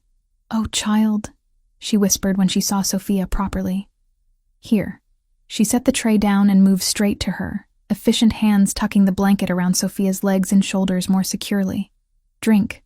Sugar will help." Sophia wrapped shaking hands around the mug. The heat seeped into her skin, grounding her slightly. The coffee smelled strong and bitter, cut with too much sugar and cream. Exactly the way she usually took it. "Let me see your feet," Lucia said gently. Sophia hesitated, then nodded. Lucia slid the blanket gently aside, left Sophia's tank top and shorts alone, and lifted one foot carefully. Tiny red dots of blood marred the pale skin of her soles. Nothing major, but more than she'd registered at the time. Lucia cleaned them with practiced care, removing a few small slivers of glass and pressing bandages over the worst spots. On the other side of the room, Daniel spoke into a radio, his eyes never leaving the wall of monitors. "East perimeter secure. Team 3 sweeping the tree line. Team 4 checking vehicle tracks at the north access road. No additional movement so far." Anthony watched the feeds like a hawk. Only when Lucia finished with Sophia's feet did he let her come near his arm. "Sit," she ordered him, patting the cushion beside Sophia. He ignored the order to sit, and instead perched one hip on the edge of the coffee table, arm extended over his knee so Lucia could access the wound. Sophia watched as Lucia cleaned away the blood, pulling out embedded glass with tweezers. Anthony barely flinched, jaw tight, but otherwise stoic. Sophia forced herself to look at the damage. The cut was deep enough to need stitches if they were anywhere else. But here, in this world, she had a feeling good enough would be the standard. Lucia disinfected it with ruthless efficiency, wrapped it in sterile gauze, and taped it off. "There," Lucia said. "That will hold for now. You need a proper doctor later, but at least it's clean." "Thank you," Anthony said. But his eyes were already back on Sophia, tracking every micro-expression. Lucia poured more coffee, set it within reach, then lightly squeezed Sophia's shoulder. "You're safe in here. The walls are reinforced steel. No one can get through without Mr. Rinaldi's code." Safe. The word felt strange and heavy. Anthony moved back to the couch, this time sitting right beside Sophia, not touching, but close enough that their knees brushed when she shifted. He picked up his own mug, but didn't drink. His bandaged hand shook once, barely visible, before he pressed it against his thigh to still it. "Talk to me," he said quietly. "What's going on in your head?" "Bullets," she said before she could filter it. "I keep seeing that hole above my bed. It's right where my head was when I went to sleep." His jaw tightened. "I know. If you hadn't been in the hall..." Her voice broke, breath catching. "How did you even get there in time?" He exhaled slowly, like he'd been expecting that question. "I couldn't sleep. Security sent me an updated report before midnight. Something in it bothered me. Nothing concrete, just... my instincts wouldn't shut up." Sophia forced herself to focus on him. "So you were awake?" "Yes." He looked briefly at the monitors, then back at her. "I walked the east wing, checked the doors, the windows, the camera feeds. Your door. I didn't like that your room has an external exposure. You already said that before I moved in," she whispered. "That it wasn't as safe. And I moved you there anyway because I thought the security grid was enough." His gaze darkened. "That was my mistake. You didn't pull the trigger." "No." His voice turned flint hard. "But I put you in that room." Sophia took another sip of coffee. The trembling in her hands had lessened, but it was still there, just beneath the surface. Her shoulder throbbed in time with her pulse. Her feet stung dully under the bandages. "I don't understand how they got that close," she said. "Isn't this place impossible to get into?" "It's very difficult," Anthony corrected. "Not impossible. Especially if someone on the outside has help from someone on the inside." Sophia's stomach dropped. "You mean one of your people?" "Maybe. Or someone bribed a contractor months ago when we did renovations. Or someone got hold of old blueprints." He rubbed his jaw with his uninjured hand. "Daniel is finding out which one." But they knew enough to avoid certain cameras and hit a blind angle. And they knew which window was mine. "Yes, because they've been watching. Because they've been watching," he confirmed quietly. She studied his face. Beneath the iron control, the anger, the cold focus, there was something else. Something raw. Fear. Not generalized fear. Targeted, specific fear for her. "You were more scared for me than for yourself," she realized aloud. His eyes met hers. "Of course. You didn't even think. You just ran in there and threw yourself on top of me. That's the job. I'm not your job." The words came out sharper than she intended. His mouth twitched, not quite a smile. "No," he said. "You're not." They stared at each other. Everything that had been simmering between them since the selfie night, since before that, sat in the air. Undeniable now, impossible to shove back into the tidy box of employer-employee. On the monitors, the security teams moved like dark chess pieces across the property. Daniel reported that the shooter they'd dropped on the east lawn was being contained, that the runner had vanished into the dark, but that they had tire tracks and a direction. "It's a miracle you're both alive," Lucia murmured quietly, as she refilled their cups. Sophia flinched at the word. Miracle. It felt like too much, like jinxing it. "I brought her here to protect her," Anthony said. The statement was low, almost more to himself than to Lucia or Sophia. And the first real test of that protection, they get a shooter under her window. "You also got to her in time," Lucia pointed out. "You got to her before the third shot. You kept her from being dragged out of that bed while she was still asleep. That was you too." A muscle in his jaw jumped. "Not good enough." Sophia set her mug down carefully. "Anthony," he looked at her like he was bracing for a blow. "You can't make the shooters appear out of thin air and then blame yourself because they exist," she said. "You didn't invite them. You didn't put the gun in their hands. You got between them and me. I put you in this world," he countered. "I made you part of this by letting you stay.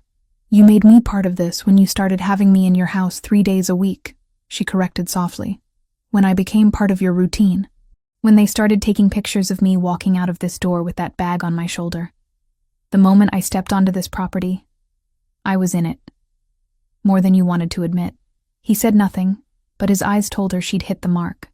"You offered me a way out," she continued.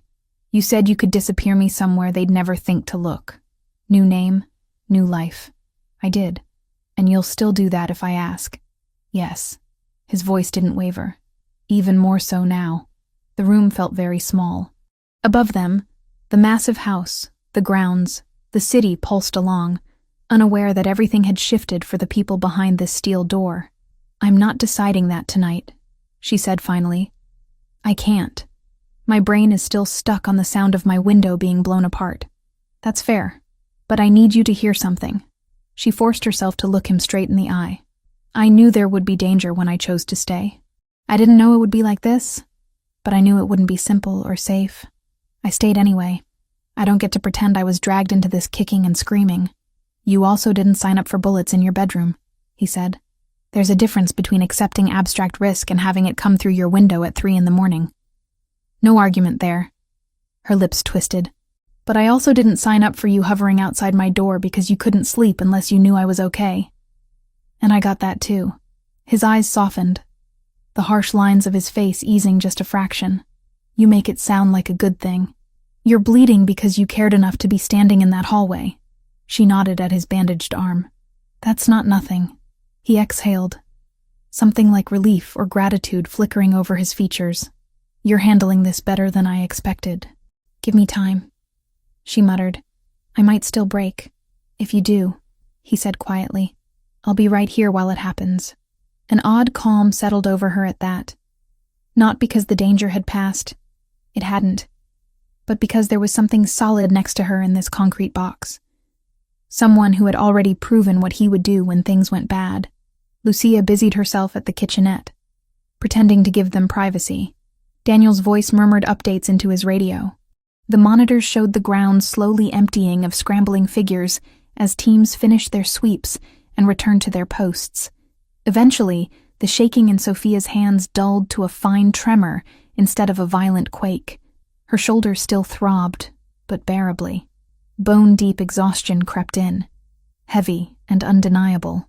"You should try to sleep," Anthony said, noticing the way she struggled to keep her eyes open.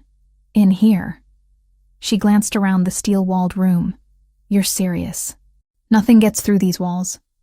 He stood, grabbed extra blankets from a cabinet and shook them out. "We stay down here until the house is completely cleared and the window is boarded up. No exceptions." "What about you?" "I'll be right here." He nodded toward the monitors. "I can watch the feeds from inside this room as easily as from my office." "I mean sleep," she said. "You're human, allegedly. You need it too." "For tonight," he said, a ghost of a smile touching his mouth. "I'll settle for making sure you're asleep." He spread one blanket over the couch and handed her another. The couch wasn't huge, but it was wide enough for 2 people if they didn't mind proximity.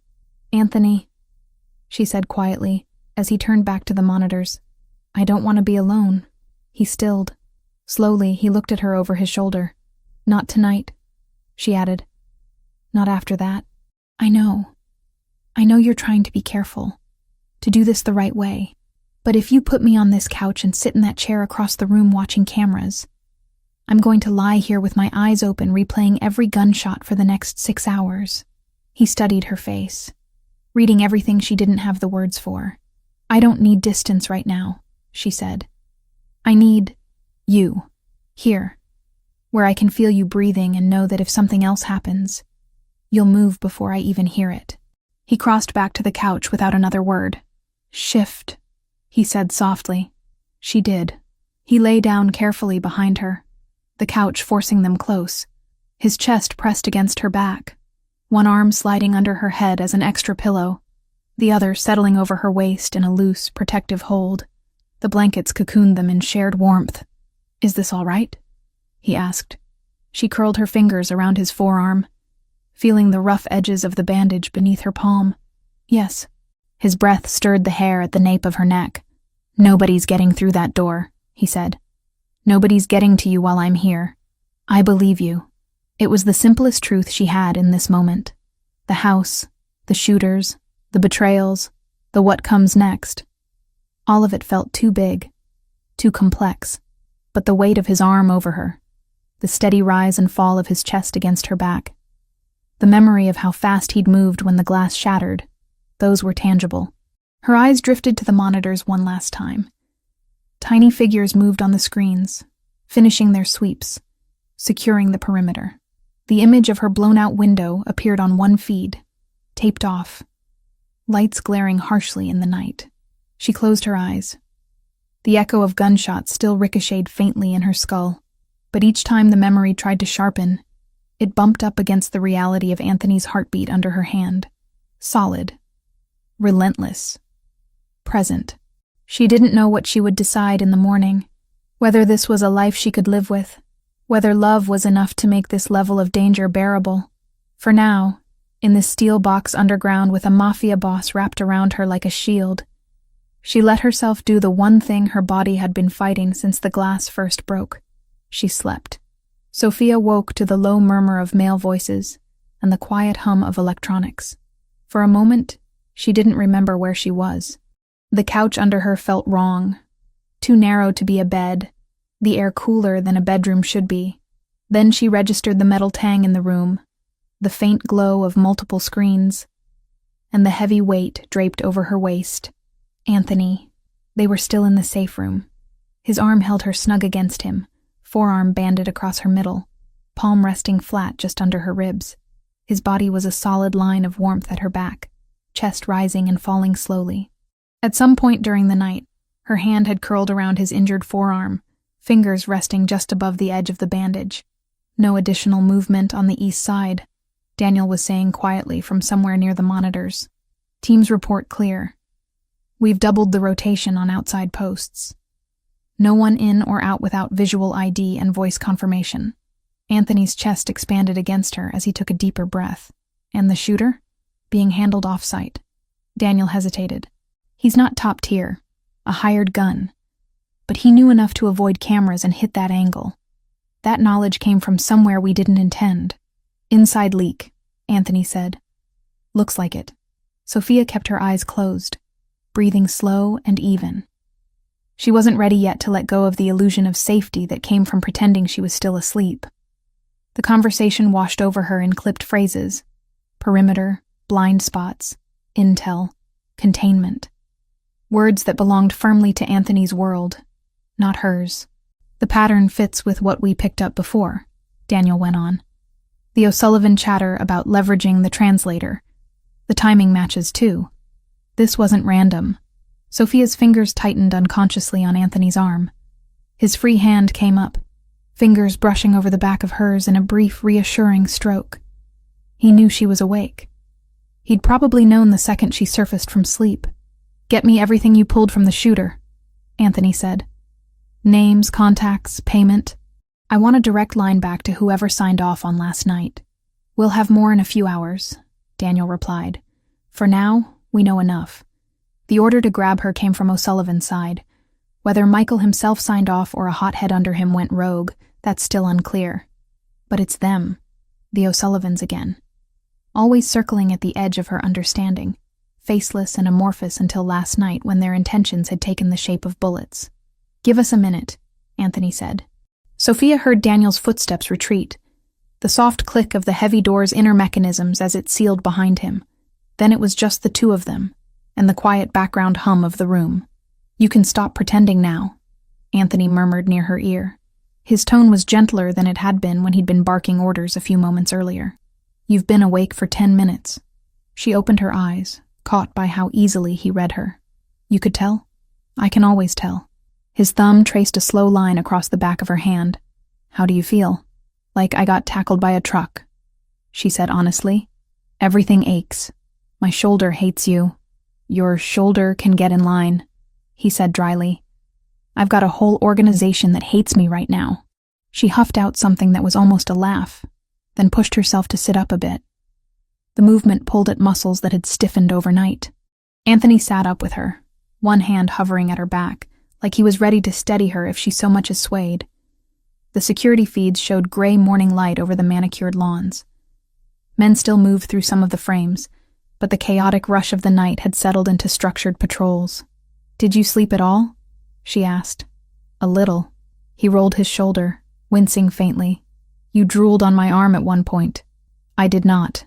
There is forensic evidence. Liar. His mouth curved. Okay, you didn't. But you snore when you're really out. I absolutely do not. You do a little thing with your nose, he said, eyes warming. It's very you. Sophia looked away before he could see how that simple, oddly tender observation hit her. So, the shooter was O'Sullivan's. Shooter suggests a professional, Anthony said. This guy was competent but not elite, which almost makes it worse. Someone with real skill would have cost them more. They thought this job was easy enough for a second-tier asset. Grab the translator, Sophia said slowly. Use her to control you. Something like that. And now? She swallowed. What happens now? Anthony didn't answer immediately. He rose, crossed to the small sink, and splashed water on his face one-handed, careful to keep his bandaged arm mostly out of the stream. When he came back, his hair was damp and his features more awake, but the same hard calculation sat in his eyes. Now, he said, sitting beside her again, we stop being purely reactive. Last night was reactive, she repeated. They made a move. We survived it. We locked down. That's reacting. It keeps you alive in the moment, but it doesn't solve the problem. He laced his fingers together, forearms resting on his thighs. The problem is this. The O'Sullivans think they can use you as leverage. They see you as a piece on the board they can grab and move at will. Until that changes, you're not safe. Not really. Not in Boston, not here, not anywhere. Sophia absorbed that. So how do you change it? You change the calculation. His gaze flicked to the monitors, then back to her. Right now, they think taking you is worth the risk. To fix that, we make the risk unacceptable.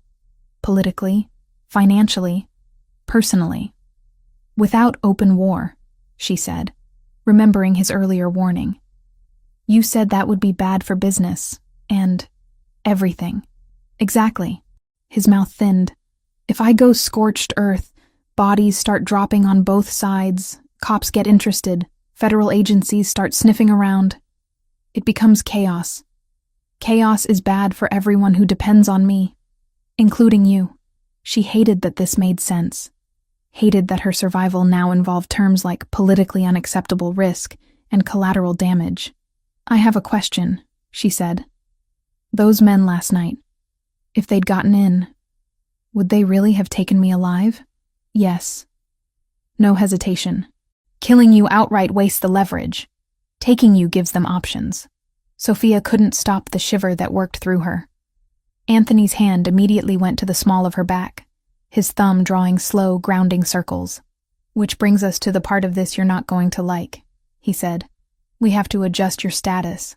My status in their eyes. Right now, you're valuable, but defined vaguely. Rinaldi's translator who comes to the house 3 times a week. That made you a tempting target. They think you matter, but they don't know how much. His gaze locked on hers. We change that. We make it clear to everyone watching that you're not a quiet, replaceable employee. You're under my protection in a way that has rules attached. She understood immediately. You mean publicly? Yes. So not just this woman walks in and out of your house. More like this woman is with him. Yes. That makes me more valuable to them, she said, heart thudding. In some ways, he agreed. But it also changes who can credibly touch you. There's a difference between going after a convenient asset and going after someone everyone recognizes as the center of a man's world.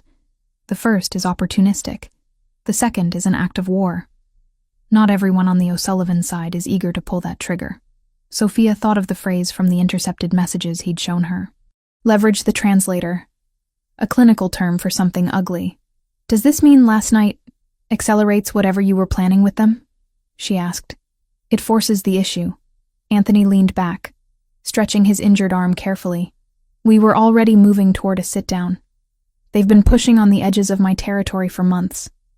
This, he gestured upward toward where her destroyed bedroom sat in ruins, is them testing how far they can go.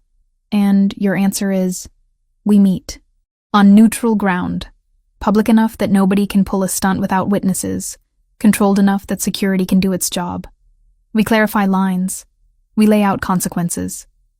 We, she echoed. Who is we? Me.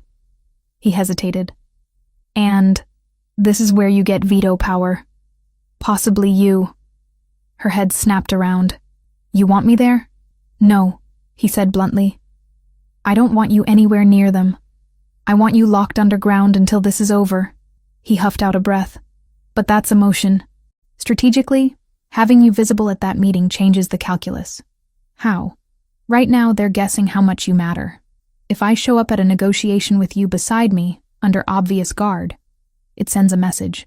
This is not a piece you get to move without inviting everything that comes with it. It also puts a face to the abstraction. Makes it harder, psychologically, to talk about you like an object when you're sitting 10 feet away, breathing. You're trying to guilt-trip a Mafia rival, she said slowly. I'm trying to play on every human instinct available, he corrected. People behave differently when they have to look the person they're threatening in the eyes. Even men like Michael O'Sullivan. The name sat heavy between them. The rival she'd only known in theory was starting to take on shape.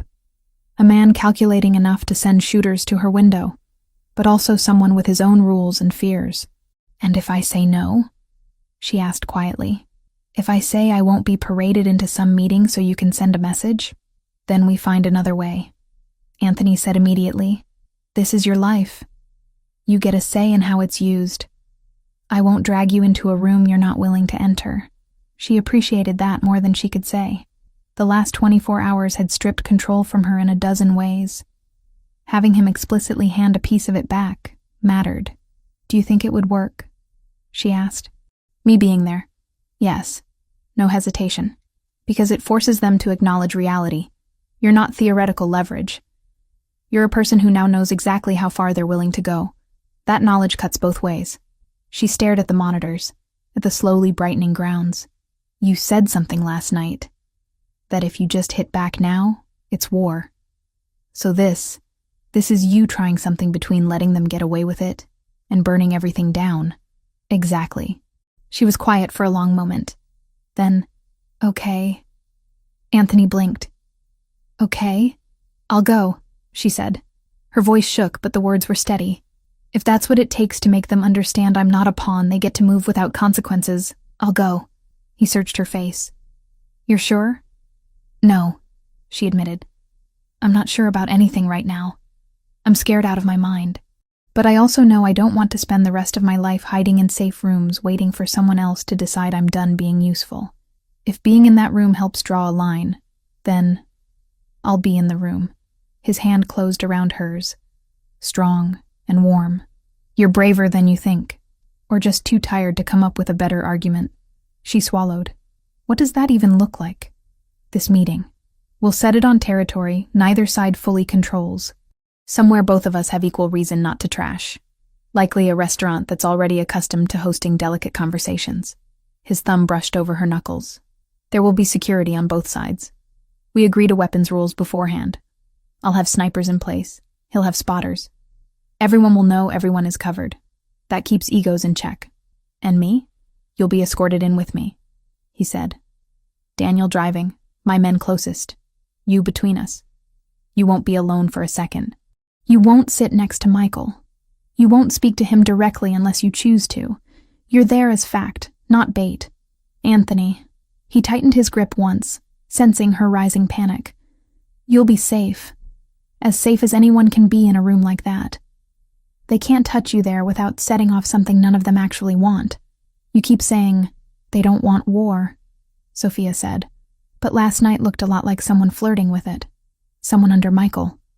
Anthony said. That's my read anyway. A hothead lieutenant trying to impress the boss by bringing him a shiny bargaining chip. Me. You. His mouth hardened. If Michael had personally ordered a full-scale move, it wouldn't have been 2 shooters on my lawn at 3 a.m. It would have been a coordinated hit on multiple fronts. This was pressure. A test. Now I push back and see whether he reins his people in or doubles down. She realized, with a sudden startling clarity, that this was what leadership looked like in his world. Not just violence, chess. Reading pressure points. Knowing when to press and when to pull back. Knowing when to walk into a room full of enemies and trust that the rules holding everyone in place would actually work. If we go, she said slowly. You have to promise me something. Name it. No cowboy moves, no dramatic lunges. No deciding in the moment that you're going to take him out because you're sick of this dance. I'm agreeing to walk into that room on the assumption that we're there to talk, not to start the war you said would destroy everything. His lip curled faintly. You really think I'm that reckless? I think you love me enough to do something stupid if he so much as looks at me wrong, she said, the words slipping out before she could catch it. Silence fell between them. She felt heat climb her neck. She hadn't planned to say that now, raw and unarmored in the bright light of the safe room. Anthony's grip on her hand tightened again, just a fraction. You're right, he said quietly. I do, and I won't. No cowboy moves, no first shots from our side. We go in with the intent to leave with fewer enemies than we walked in with. And if he doesn't play by those rules, then, Anthony said, eyes going colder than she'd ever seen them, we adapt. But I won't drag you into that room as cover for something I intend to do anyway. That's not who I am. She searched his face. Believed him. The inner door clicked again. Daniel stepped in, tablet in hand. Sorry to interrupt, he said. We've got more from the shooter, and I've put feelers out toward O'Sullivan. He's already heard about last night.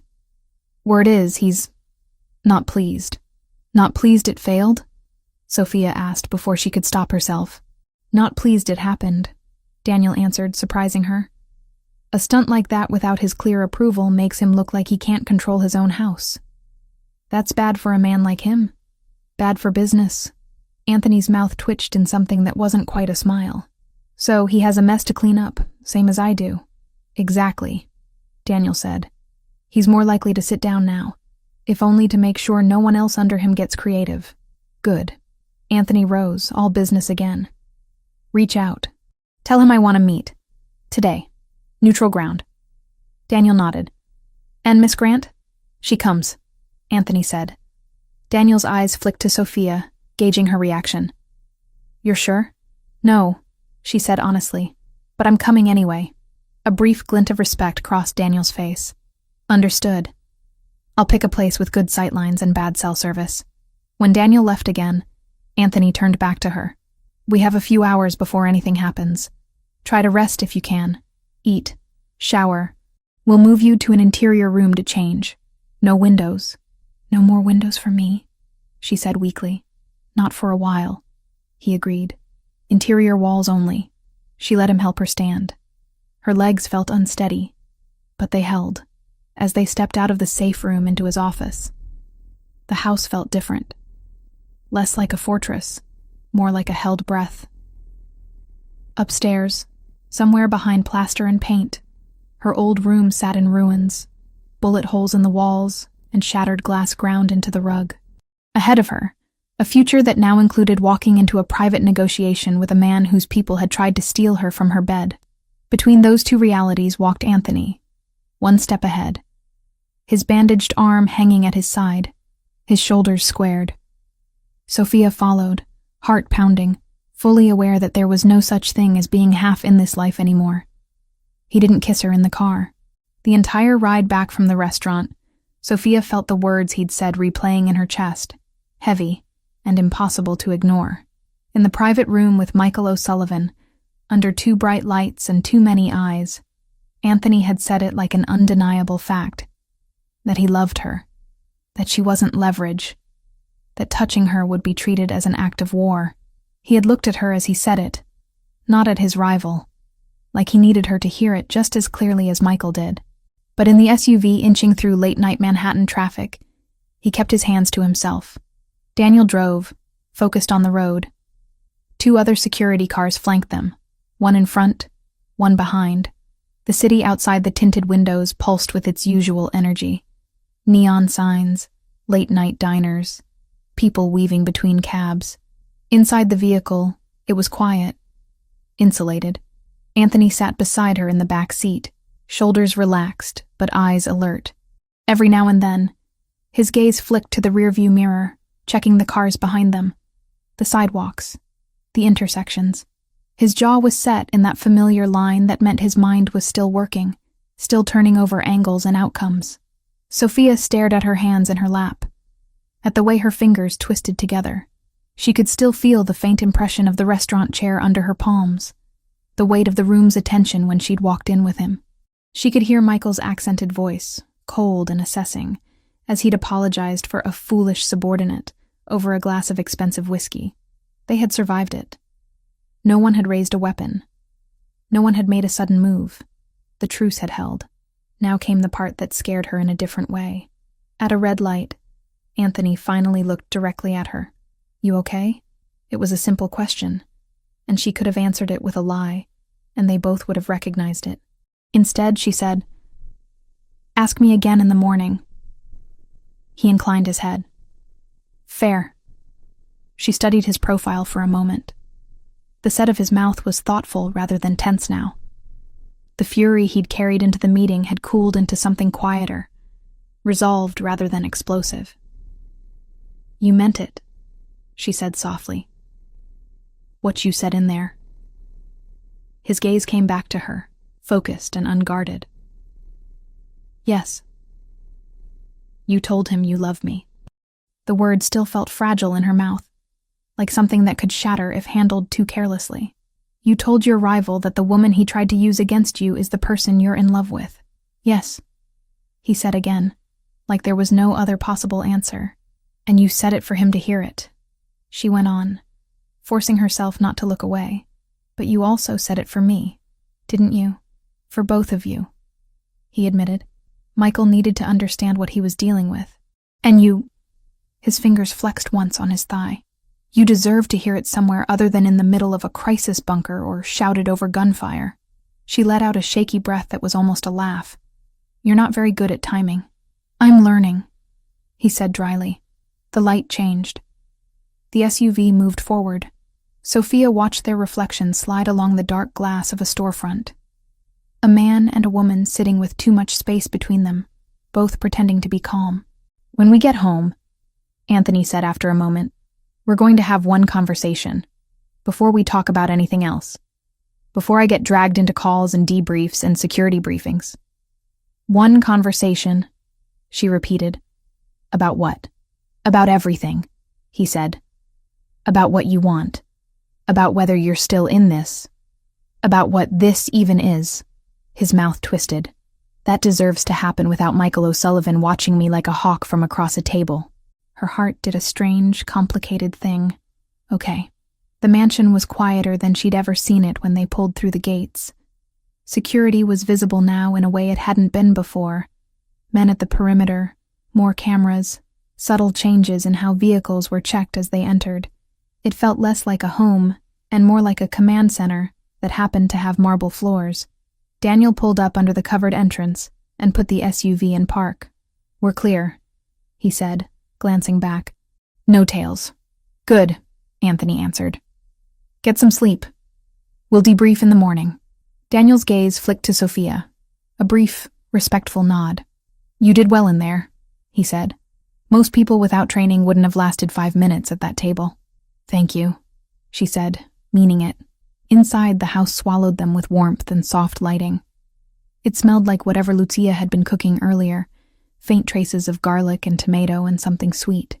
For a moment, as they walked down the hallway toward his office, Sophia could almost pretend they'd just come back from a normal dinner date. It was the almost that hurt. Anthony opened the door to his office and gestured for her to go in first. When the door clicked shut behind them, the rest of the house seemed to fall away. The room was lit by the lamp on his desk, casting everything in amber. He didn't go behind the desk, didn't sit in his usual chair. Instead, he stopped in the middle of the room and turned to face her fully. "Sophia," he said quietly. There was something in his voice that made her straighten instinctively. "This is the part where you tell me you changed your mind?" she asked, intending to make a joke of it and failing. The words came out too thin. "No," he said. "This is the part where I make sure you know exactly what my mind is." He closed the distance between them until he was standing just in front of her. Not too close. Not quite touching. The restraint made her want to grab his shirt and erase the space. "You asked me, the night of the selfie, if this was jealousy," he said. "If I was reacting to the idea of someone else seeing you instead of actually wanting you." "I remember," she said. At the time, I didn't answer that very well. I fell back on protection and security and all the ways I thought I was keeping you safe. His eyes stayed on her face, steady and unflinching. That wasn't the whole truth. The truth is simple. I love you. I'm in love with you. I have been for a long time. She swallowed hard. Since when? The 3rd week you worked for me, he said without hesitation. You corrected a translation that would have cost me a lot of money and a lot of face. You were nervous about telling me I was wrong, but you did it anyway because getting it right mattered more to you than whether I liked it. His mouth softened slightly at the memory. I went home that night more rattled than I'd been in years. I told myself it was because I'd almost signed a bad contract. It took weeks before I admitted to myself that it was because of you. Her throat tightened. And you decided, what? That you weren't allowed to want me? That I wasn't allowed to act on it, he corrected. Wanting you was unavoidable. Acting on it meant pulling you into this world in a way you hadn't consented to. It meant making you a target instead of someone the O'Sullivans only suspected might matter. And now I am one anyway, she said softly. A target. Because they escalated. His jaw hardened. Because they broke rules that were supposed to hold tacitly between us. They came into my home and tried to take you out of your bed. That changed things. In what way? In the way that any illusion I had about protecting you by keeping you at arm's length is gone. He exhaled slowly. You're in it, Sophia, through no fault of your own. That wasn't your choice. What is your choice now? Is whether you want to be in it with me. She let that sink in. He wasn't pretending anymore. Not hiding behind professionalism or security concerns. He was putting the question in the middle of the room and waiting for her to pick it up. That's what tonight was about for you, she realized. Not just sending a message to Michael. Proving to me, and to yourself, that you're not going to hide me in the shadows while you pretend I'm expendable. Yes, his voice softened. I wanted him to see that if he touched you, he'd be touching me, not just my operations. Me. And I wanted you to hear, without sirens or gunshots or adrenaline, that I'm done lying to myself about how I feel. Silence stretched between them. Sophia's heart hammered, but there was a strange calm underneath it, like her mind had finally caught up to where her body had been for weeks. You asked me in the safe room if I wanted out, she said. If this was too much. If I needed to walk away. That was the one thing you never asked me in your office in the beginning, when you kept me at a distance. You made that decision for me back then. I did, he said. I convinced myself I was doing it for your good. That choosing for you was the only way to keep you safe. I was wrong. And now? She pressed. If I said right now that I can't do this, that it's too dangerous, that I want to go to Boston and pretend I never met you, would you let me? His eyes closed briefly. When he opened them again, they were raw. Yes, he said. I'd hate it. I'd fight it internally every second. But I'd let you go. I'd move heaven and earth to make sure you were protected wherever you went. I'd reroute resources, put people on you who never show their faces. You'd never see me again. But you'd be safe. The ache in her chest sharpened. He meant it. That was the worst part. He would let her walk away if she asked, would break his own heart, and build her a fortress somewhere else. Because he'd decided that was what loving her required. It would be easier to leave, she realized. Simpler. Cleaner. No meetings with dangerous men. No safe rooms. No waking up to gunfire. Just a new city. A normal job. A life where her biggest concern was whether the subway made her late. You talked about being selfish, she said slowly. About bringing me into this house because you couldn't stand the idea of me leaving. You know what's selfish on my side? What? Wanting you anyway, she whispered. Knowing what this life looks like now. Knowing what last night felt like and still wanting a future that has you in it. That's not rational. It's not sensible, but it's real. He took half a step closer. Sophia, you asked me earlier if I was still in this, she said. If I still felt the same after hearing bullets come through my window. I'm still here. I went into that meeting with you. I watched you sit across from a man who would have happily used me against you, and I didn't run. That has to count for something. It counts for everything, he said quietly. She drew in a shaky breath. I love you too. The words landed between them like a physical thing. Anthony looked like someone had punched the air out of his lungs. For a second, he didn't move. Then very slowly, his composure cracked. Not in any dramatic way. No tears, no collapse. Just a subtle softening of his entire face. A naked relief that made him look younger, less carved from stone. Say it again, he asked. His voice was rough. Please, I love you. The fear didn't go away when she said it. Neither did the awareness of what that meant, of what it would cost. But the truth was solid under all of that. I have for a long time. I tried to stop. I tried to move on. I tried to take a job in another state to make this easier on both of us. None of it worked. He closed the last bit of distance between them and lifted his hands to her face. Fingers framing her jaw, thumbs brushing along her cheekbones. You understand what you're choosing, he said. The danger. The instability. The nights like last night. I understand enough to know it's not going to be easy, she said. And I also understand that every time I imagined leaving, it hurt more than the idea of staying and being afraid. He kissed her then. It was nothing like the stolen moments in the kitchen, or the desperate collision of mouths in the safe room when they'd thought the world might end. This kiss was deliberate. Slow. His lips on hers. Firm and reverent. Like he was sealing something rather than testing it. Sophia rose onto her toes, hands fisting in the front of his shirt, pulling him closer. His fingers slid into her hair, deepening the kiss in gradual increments, giving her room to breathe or pull back or change her mind. She didn't. When they finally broke apart, breathing slightly faster, his forehead rested against hers. His hands stayed in her hair, thumb stroking the sensitive skin just behind her ear. I need to make you another promise, he said quietly. Two, actually. Okay, she whispered. First, he said, I will never lie to you about danger to make you more comfortable. I won't tell you you're safe when you're not. I won't minimize threats because I'm afraid you'll leave if you see them clearly. If something is coming, you'll know. She nodded, swallowing hard. And the second? The second is that loving you doesn't erase what I am. His voice stayed gentle, but the words were iron. I won't pretend this life is something it isn't. I won't tell you fairy tales about getting out clean in a year or two. I have legitimate businesses now, yes, but the parts of my world that draw men like O'Sullivan don't disappear because I want them to. If you stay, if we build something together, it's inside this reality, not some fantasy version of it. Sophia met his gaze. Then I need to make you a promise too.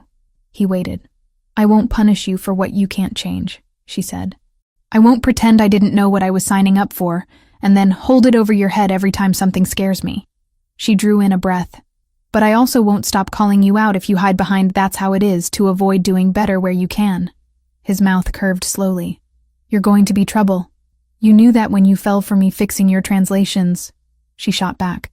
True, he conceded. He kissed her again, softer this time. And when they parted, he didn't move far. His hand slid down to rest lightly at her waist, fingers splayed. So what does this us actually look like now? She asked.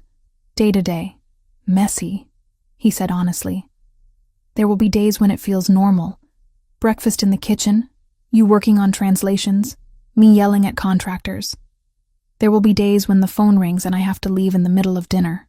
Nights when security wakes us up because someone did something stupid 3 boroughs over and it ripples back here. And me? You, he said, will not be a ghost in this house anymore. Everyone already knows you're here. After tonight, they know exactly what you are to me. You'll still work if you want to. Translate, write, whatever path you carve out. You'll have security shadowing you in ways that will annoy you and sometimes scare you. You'll have a say in decisions that affect your safety. You'll see parts of this world most people only read about. You make it sound like a job description, she said wryly. In a way, it is, he admitted. Not a job. A role. The person at my side in this life isn't ornamental. It's not just about feelings.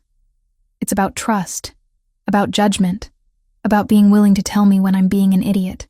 You are an idiot sometimes, she said. I know. His gaze softened again. That's one of the reasons I need you. The weight of what he was offering settled over her. Not a fairy tale. Not a rescue. A partnership built in a dangerous world, grounded in hard truths and complicated logistics. Her mind flickered briefly to Ryan in Ohio, to the promise of Boston, to the version of herself who might have taken that job and never woken to gunshots or sat across from an Irish mobster in a restaurant. That version lived in a universe parallel to this one, forever out of reach now. This doesn't mean I won't get scared, she said. I expect you to get scared, he answered. If you weren't, I'd be worried. And it doesn't mean you get to make unilateral decisions for my own good anymore, she added. If you're going to change our lives in a major way, I get a vote. He nodded. You have my word. On everything? She pressed. On everything that touches you, he said. I can't promise you a seat at every business discussion. Some things are ugly in ways you don't need in your head. But if it affects your safety, your freedom, your life, you're in that conversation. No exceptions. She believed him. Not because she thought he was incapable of messing up, but because he was being deliberate now. Conscious. Choosing openness where he'd once chosen distance. Okay, she said again, the word heavier now. Then I'm in. With you. In all of it. Something like awe flickered through his eyes. He pulled her into his chest, arms wrapping around her in a tight embrace, as if some part of him still didn't believe she was really there, really choosing this.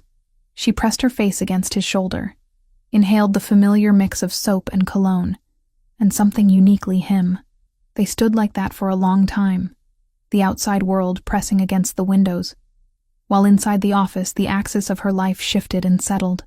Later, when she finally went to the interior room they'd set up for her, a room with no exterior windows, with reinforced walls, with a bed that hadn't been shredded by gunfire. She lay awake for a while, listening to the quiet. Her mind replayed the last week. Selfies and fights and confessions and bullets. The weight of his body over hers. The cold air rushing through broken glass. The way he'd said, I love you, like it was both an admission and a vow. When she finally drifted off, she did it with the knowledge that fear would be a regular visitor in this new life. But so would he, and for now, that was enough to steady her. Down the hall, in his own room, Anthony stared at the ceiling in the dark, feeling both more exposed and more anchored than he ever had. For the first time in years, he wasn't planning alone. The decisions ahead were heavier, because they touched more than just him. He turned onto his side, reached for his phone, and opened his messages. A photo stared back at him, a mirror selfie in a burgundy dress, posted days ago by a woman who'd thought she was invisible. He didn't ask her to delete it. He set the phone down, closed his eyes, and let himself imagine, just for a moment, that all the things they'd promised each other in his office were possible. In the fragile quiet between one crisis and the next, that belief was the only thing that made the rest of it make sense. 6 months later, the house didn't feel like a fortress anymore. It felt like a place that had learned how to breathe again. The changes were subtle if you didn't know where to look. Extra cameras tucked into eaves. New guards at the gate, more rotation on the night shifts, a different brand of SUV in the garage with reinforced panels you couldn't see unless you knew what you were seeing. But the rhythms of the mansion had settled into something that felt almost normal. Sophia stood at the kitchen counter, laptop open, morning light pouring through the interior courtyard windows. She'd claimed this spot as her workspace most days, ignoring the more formal office Anthony had offered her. The kitchen felt alive, staff coming and going, Lucia humming under her breath as she prepped meals, the occasional guard slipping in for coffee. It grounded her in a way 4 walls and a big desk never would. On the screen, a PDF contract blinked back at her. At the top, in clean serif font, was the name of a small New York publishing house. Below that, her own name, Sophia Grant, followed by the words, Translator of Record. She read the final clause again, even though she'd memorized it 2 days ago. Exclusive world English rights, modest advance, royalty percentage, nothing extraordinary in the grand scheme of publishing. But to her it felt enormous. You're frowning at good news, Anthony said from behind her. She hadn't heard him come in, but she knew that voice anywhere. She turned to find him leaning in the doorway, white dress shirt rolled to his forearms, dark slacks. No tie yet. Mourning suited him. They softened the edges of the man who spent his nights putting out fires. "I'm not frowning," she said. "I'm processing." He pushed off the doorframe and crossed the room, coming to stand beside her. The faint smell of his cologne and coffee wrapped around her, familiar and comforting. "Processing the part where your name is going to be on the cover of a book?" he asked. She shrugged, unable to hide the small smile tugging at her mouth. "Maybe." Anthony bent, resting one hand on the counter, the other on the back of her chair, effectively caging her in. He glanced at the screen, then at her. "Sign it," he said. "You earned this." "You read the whole thing?" she asked. "Twice." His mouth curved. "Very boring. No hidden clauses about selling your soul to the Irish or stipulations that you must cease all association with dangerous men. Tragic," she murmured. "Those are my favorite clauses." He kissed the top of her head, the gesture easy now in a way it hadn't been months ago. Affection no longer felt like something snatched in stolen moments. It was woven through their days. Touches at breakfast, quick kisses in hallways, fingers brushing in passing. "Are you nervous?" he asked. "Yes," she admitted, "but in a good way. The kind of nervous that means something matters. Then that's the right kind." He straightened. "You should tell her today. She'll want to know." "Her who?" Sophia asked, even though she already knew. "My sister," he said. "Valentina. She flies in today. It would be a shame if you waited until she was here 5 minutes before dropping by, the way I'm getting published." "Right." Sophia's stomach fluttered with a very different kind of nervousness. "No pressure or anything? Just meeting your sister who thinks you're a semi-respectable businessman and not—" She gestured vaguely. "You." I told her the truth, he said. My version of it. Enough that she understands the world she's coming home to. She's not fragile, Piccola. Little one. She's stubborn. You'll like her. "She's your sister," Sophia said. "I'm terrified." "You faced down Michael O'Sullivan across a table," Anthony reminded her. "Valentina is easier. She doesn't carry a gun. She just carries very strong opinions and a stethoscope. That's not comforting." He reached past her and tapped the screen. "Sign the contract. Then we'll worry about my sister judging me." She took a breath, clicked where indicated, and watched her name rendered digitally at the bottom of the document. It felt anticlimactic for something that changed so much and yet so little at the same time. "There," she said. "Done." Anthony's hand came to rest on the back of her neck, thumb skating gently over the base of her skull. "I'm proud of you." She tilted her head back to look at him. "You helped. I didn't translate those chapters," he said. "I didn't stay up until 2 a.m. arguing with 19th century Italian syntax." "No," she conceded. "But you did read every version and pretend you weren't enjoying it." "I didn't pretend," he said. "I was enjoying it." "Your voice comes through even when it's someone else's words." Warmth spread through her chest at that. There had been a time when she doubted she had a voice at all. Now, between his world and her work, she was starting to believe she had several. The house phone on the wall buzzed. Lucia answered, listened, then turned toward them. "Gate says your 9 o'clock is early," she said to Anthony. "He's at the front." "Of course he is," Anthony muttered. He kissed Sophia once more, quick and soft. "Duty calls. Save me a copy of that contract. I'm framing it." She rolled her eyes. "That's weird. I'm a weird man." He winked at her and left, the door swinging shut behind him. Several hours later, the weirdness of their life reasserted itself in a very different way. Sophia was in the library when the alarm on her phone buzzed. A benign, everyday chime she'd set herself, not the piercing tone of the security system. It read, "Anthony's car check." She frowned, momentarily confused, then remembered.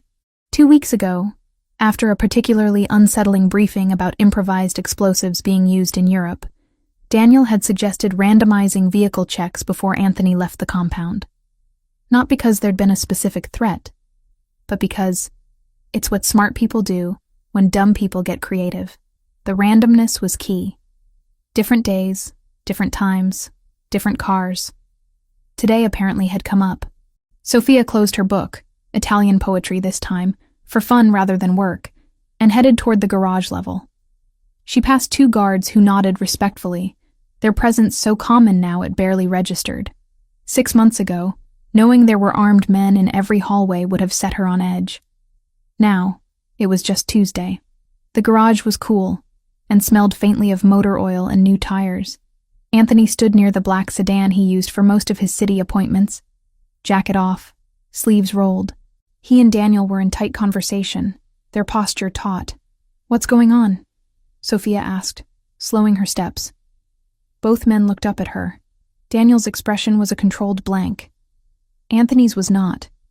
There was a line between his brows she recognized, one that only appeared when something had tripped his internal alarms. "Stay there," he said. She stopped immediately. Old habits from the shooting night hadn't gone anywhere. Daniel gestured toward the car. Routine inspection picked up something odd under the chassis. Weight differential, magnetic signature. "We called in the techs. They found this." He pointed to a small metallic device resting on a cart a good 20 feet from the nearest vehicle. It was about the size of a paperback book, matte black, with a mess of wires and a blinking red light that made Sophia's skin crawl. "Is that—" "Yes," Anthony said, or at least it was. "Inert now. They've disabled the trigger, but it's a bomb." She felt oddly calm. The panic she might have expected didn't crash over her the way it had with the gunfire. Maybe because this time it hadn't gone off, because they were standing here intact, having discovered it rather than survived it. "Do we know who?" she asked.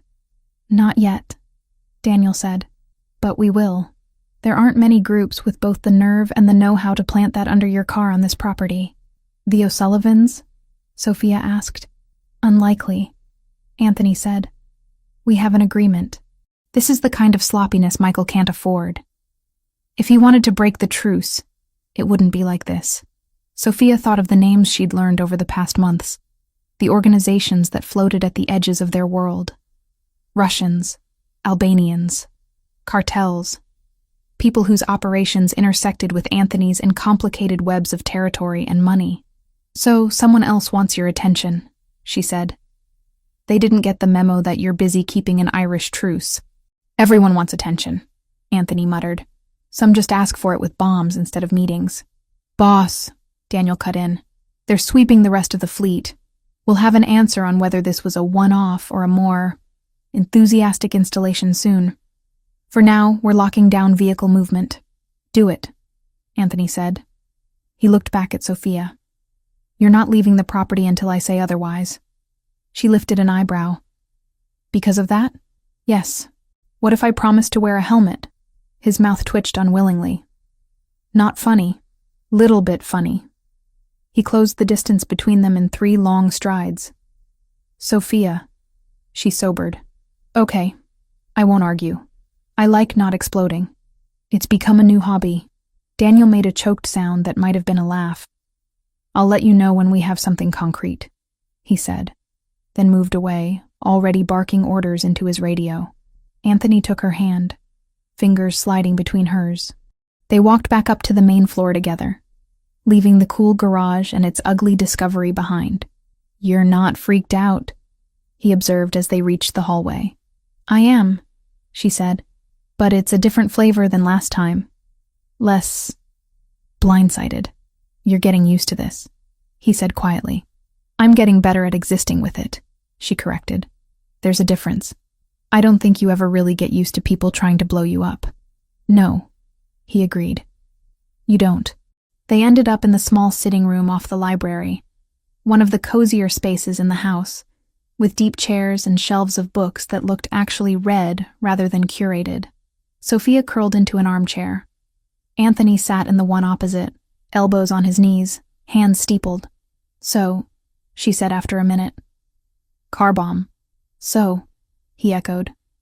"Does this change anything? Big picture?" "It accelerates some things," he said, "clarifies others. Someone out there isn't happy with the stability we've been building. They think they can scare me back into old patterns. Or test me the way Michael's man tested me with you. How do you respond? She asked. 6 months ago, she wouldn't have dared phrase it like that. Now, it was how they talked. Not, what are you going to do? But what do we do? Carefully, he said. We trace where it came from. We follow money, components, skilled hands. We make it clear that trying to blow me up in my own driveway has a price. But we don't blow up a city block in retaliation. We don't become the thing they're trying to paint us as. She nodded. Controlled anger, not wild. Exactly. He watched her for a moment. Something like admiration in his eyes. You really are in this now, he said. Not just living in the same house. You understand how the lines are drawn. I understand it matters who draws them, she said. And how? He smiled then, small and genuine. Remind me to never underestimate you again. You say that like you won't. She teased. Point taken. They sat in companionable silence until a soft knock sounded at the doorframe. Lucia appeared, balancing a tray with coffee and a plate of biscotti. Behind her, another figure hovered. Shorter, slimmer, dark hair pulled into a high ponytail, a rolling suitcase handle in one hand. Someone's here to see you, Lucia said. Her eyes were warm, amused. Or possibly him. Jury's still out. Anthony stood so fast his chair scraped the rug. Valentina. His sister grinned, the expression bright and immediate. She wore jeans, sneakers, and a navy hoodie with the logo of a Viennese university hospital. A stethoscope dangled casually around her neck like jewelry. Big brother, she said, dropping the suitcase handle and opening her arms. He crossed the space in 3 strides and pulled her into a hug that lifted her off her feet. Sophia watched something in him unwind in that moment, some tight coil loosening that even she hadn't fully seen before. When he set her down, Valentina looked past him, eyes landing on Sophia. They were the same deep brown as Anthony's, but where his often held storm clouds, hers sparkled with quick intelligence and mischief. And you must be the famous translator, she said, stepping forward without hesitation. The one who fixed his life and is Italian. Sophia got to her feet, suddenly aware of the coffee stain on the hem of her t-shirt, and the way her hair was doing its own thing. I'm Sophia. It's really nice to meet you.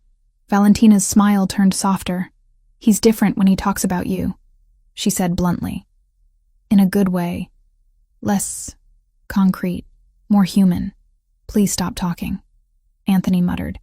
Never, she retorted, then reached out and pulled Sophia into a hug, so quick and sure, it knocked the awkwardness right out of her. Thank you for not running away from him, Valentina whispered near her ear. Somebody had to stay. Sophia laughed, surprised and a little choked. I tried, she admitted, multiple times. I know, Valentina said, pulling back. He called me in the middle of the night when you accepted that job in Boston. I told him he was an idiot.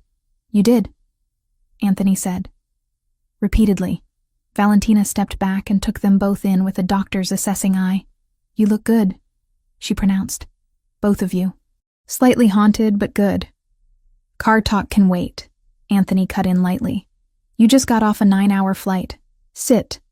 Lucia will feed you until you forget airplane food is a thing. Lucia, already setting down the tray, snorted. I'm not a magician, but I can try. They settled into the chairs, Valentina perched sideways in hers, feet tucked up, radiating a kind of restless energy that filled the room. Conversation flowed easily. Stories from Vienna, hospital rotations, colorful patients. She peppered Anthony with questions about the legitimate parts of his business and shot him pointed looks when he tried to gloss over other details. At one point, she turned to Sophia. And you? Besides saving my brother from signing contracts written by idiots and getting published, what do you do all day in this marble palace? Apparently, I also act as a human barometer for whether he's about to do something reckless, Sophia said. And I complain about security following me into grocery stores. Ungrateful, Anthony muttered. We keep you alive. You call it complaining. Valentina's gaze sharpened. How bad has it been? She asked softly, looking between them now. Really? The question hung heavier than the room's earlier levity. Anthony opened his mouth, but Sophia spoke first. Bad enough that I don't sleep through every night, she said. But not so bad that I regret staying. Valentina studied her. Then she looked at her brother. And you? Any regrets? Only about the time I wasted, he said, before I stopped pretending I didn't want this. Valentina's eyes softened. Okay then, she said. I can work with that. Later, after Lucia had fed all of them to the point of near collapse, and Valentina had been shown to the guest suite carefully positioned in the safest interior section of the house, Sophia and Anthony found themselves alone on the rooftop terrace. The city spread out below them, a sea of lights and concrete and possibility. Sophia leaned against the railing, the evening breeze playing with the ends of her hair. Anthony stood beside her, their shoulders touching. How does it feel? He asked quietly. Being the woman who has both a publishing contract and a doctor in the family who now knows exactly how reckless her brother is? Overwhelming, she said, in a strangely good way. He fell silent, watching the skyline. For a while they didn't speak. The hum of traffic far below, the occasional distant siren, the murmur of the city going about its life, they all blended into a kind of white noise. You know, he said at last, 6 months ago, if someone had told me we'd have peace with O'Sullivan, averted a bombing, brought my sister home, and you'd have a book deal, I'd have assumed they were selling something. Like hope? She asked. Like delusion, he said. Hope wasn't really in my vocabulary back then. And now? He turned his head to look at her. Now I have you correcting my grammar and telling me I'm being dramatic when I deserve it. You often deserve it, she said. He smiled, then sobered. We're not done. There will be more nights like the ones we've had. Different enemies? New angles? This isn't a happily ever after. It's a work in progress. You mean life, she said. Yes. He reached for her hand, lacing their fingers together. You still okay with that? She looked out at the city. Somewhere out there, other lives were unfolding. Simpler, maybe, or just complicated in different ways. She thought of her younger self, sitting in a cramped apartment with a translation gig and a crush on her boss, convinced she was invisible. She thought of the woman who'd posted a mirror selfie as both a test and a farewell. I'm not sure okay is the right word, she said slowly. But I'm here, on purpose, with you. That feels like the only thing I'm certain about. That's more than I ever expected, he said quietly. Down below, in the glow of the mansion's windows, Lucia moved through the kitchen, probably prepping breakfast for the next morning. Somewhere on the property, Daniel checked a perimeter camera, scanning for patterns no one else saw. In a guest room, Valentina texted friends in Vienna that she'd arrived, and her brother was less of a robot than advertised. Earlier, she'd finally made the call she'd been avoiding. Ashley answered on the first ring, a rush of relief and fury tangled together in her voice. Sophia kept it simple, safe, promised she was all right, and promised again that she hadn't vanished on purpose. When Ashley's anger broke into shaky laughter, Sophia found herself laughing too, damp-eyed and grateful. They set a date for coffee in a crowded cafe, soon, somewhere public, somewhere normal, somewhere Daniel could watch without being seen. Anthony had agreed without hesitation, because protecting Sophia didn't have to mean erasing everything that had once been hers. Life kept moving. Threats would come and go. Deals would be made and broken. Somewhere out there, someone was probably already sketching out the next stupid idea involving Anthony Rinaldi's name. But up here, on this terrace with the city laid out before them, Sophia let herself lean into him, resting her head on his shoulder. His arm came around her automatically, fitting like it had always been meant to be there. I spent years trying not to be seen, she said softly, thinking invisibility was safer, that if no one really looked at me, nothing bad could happen. And now?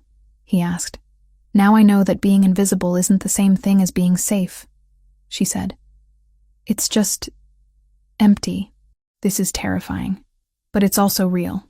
He kissed her temple. You're not invisible anymore. No, she agreed. And for the first time, I don't want to be.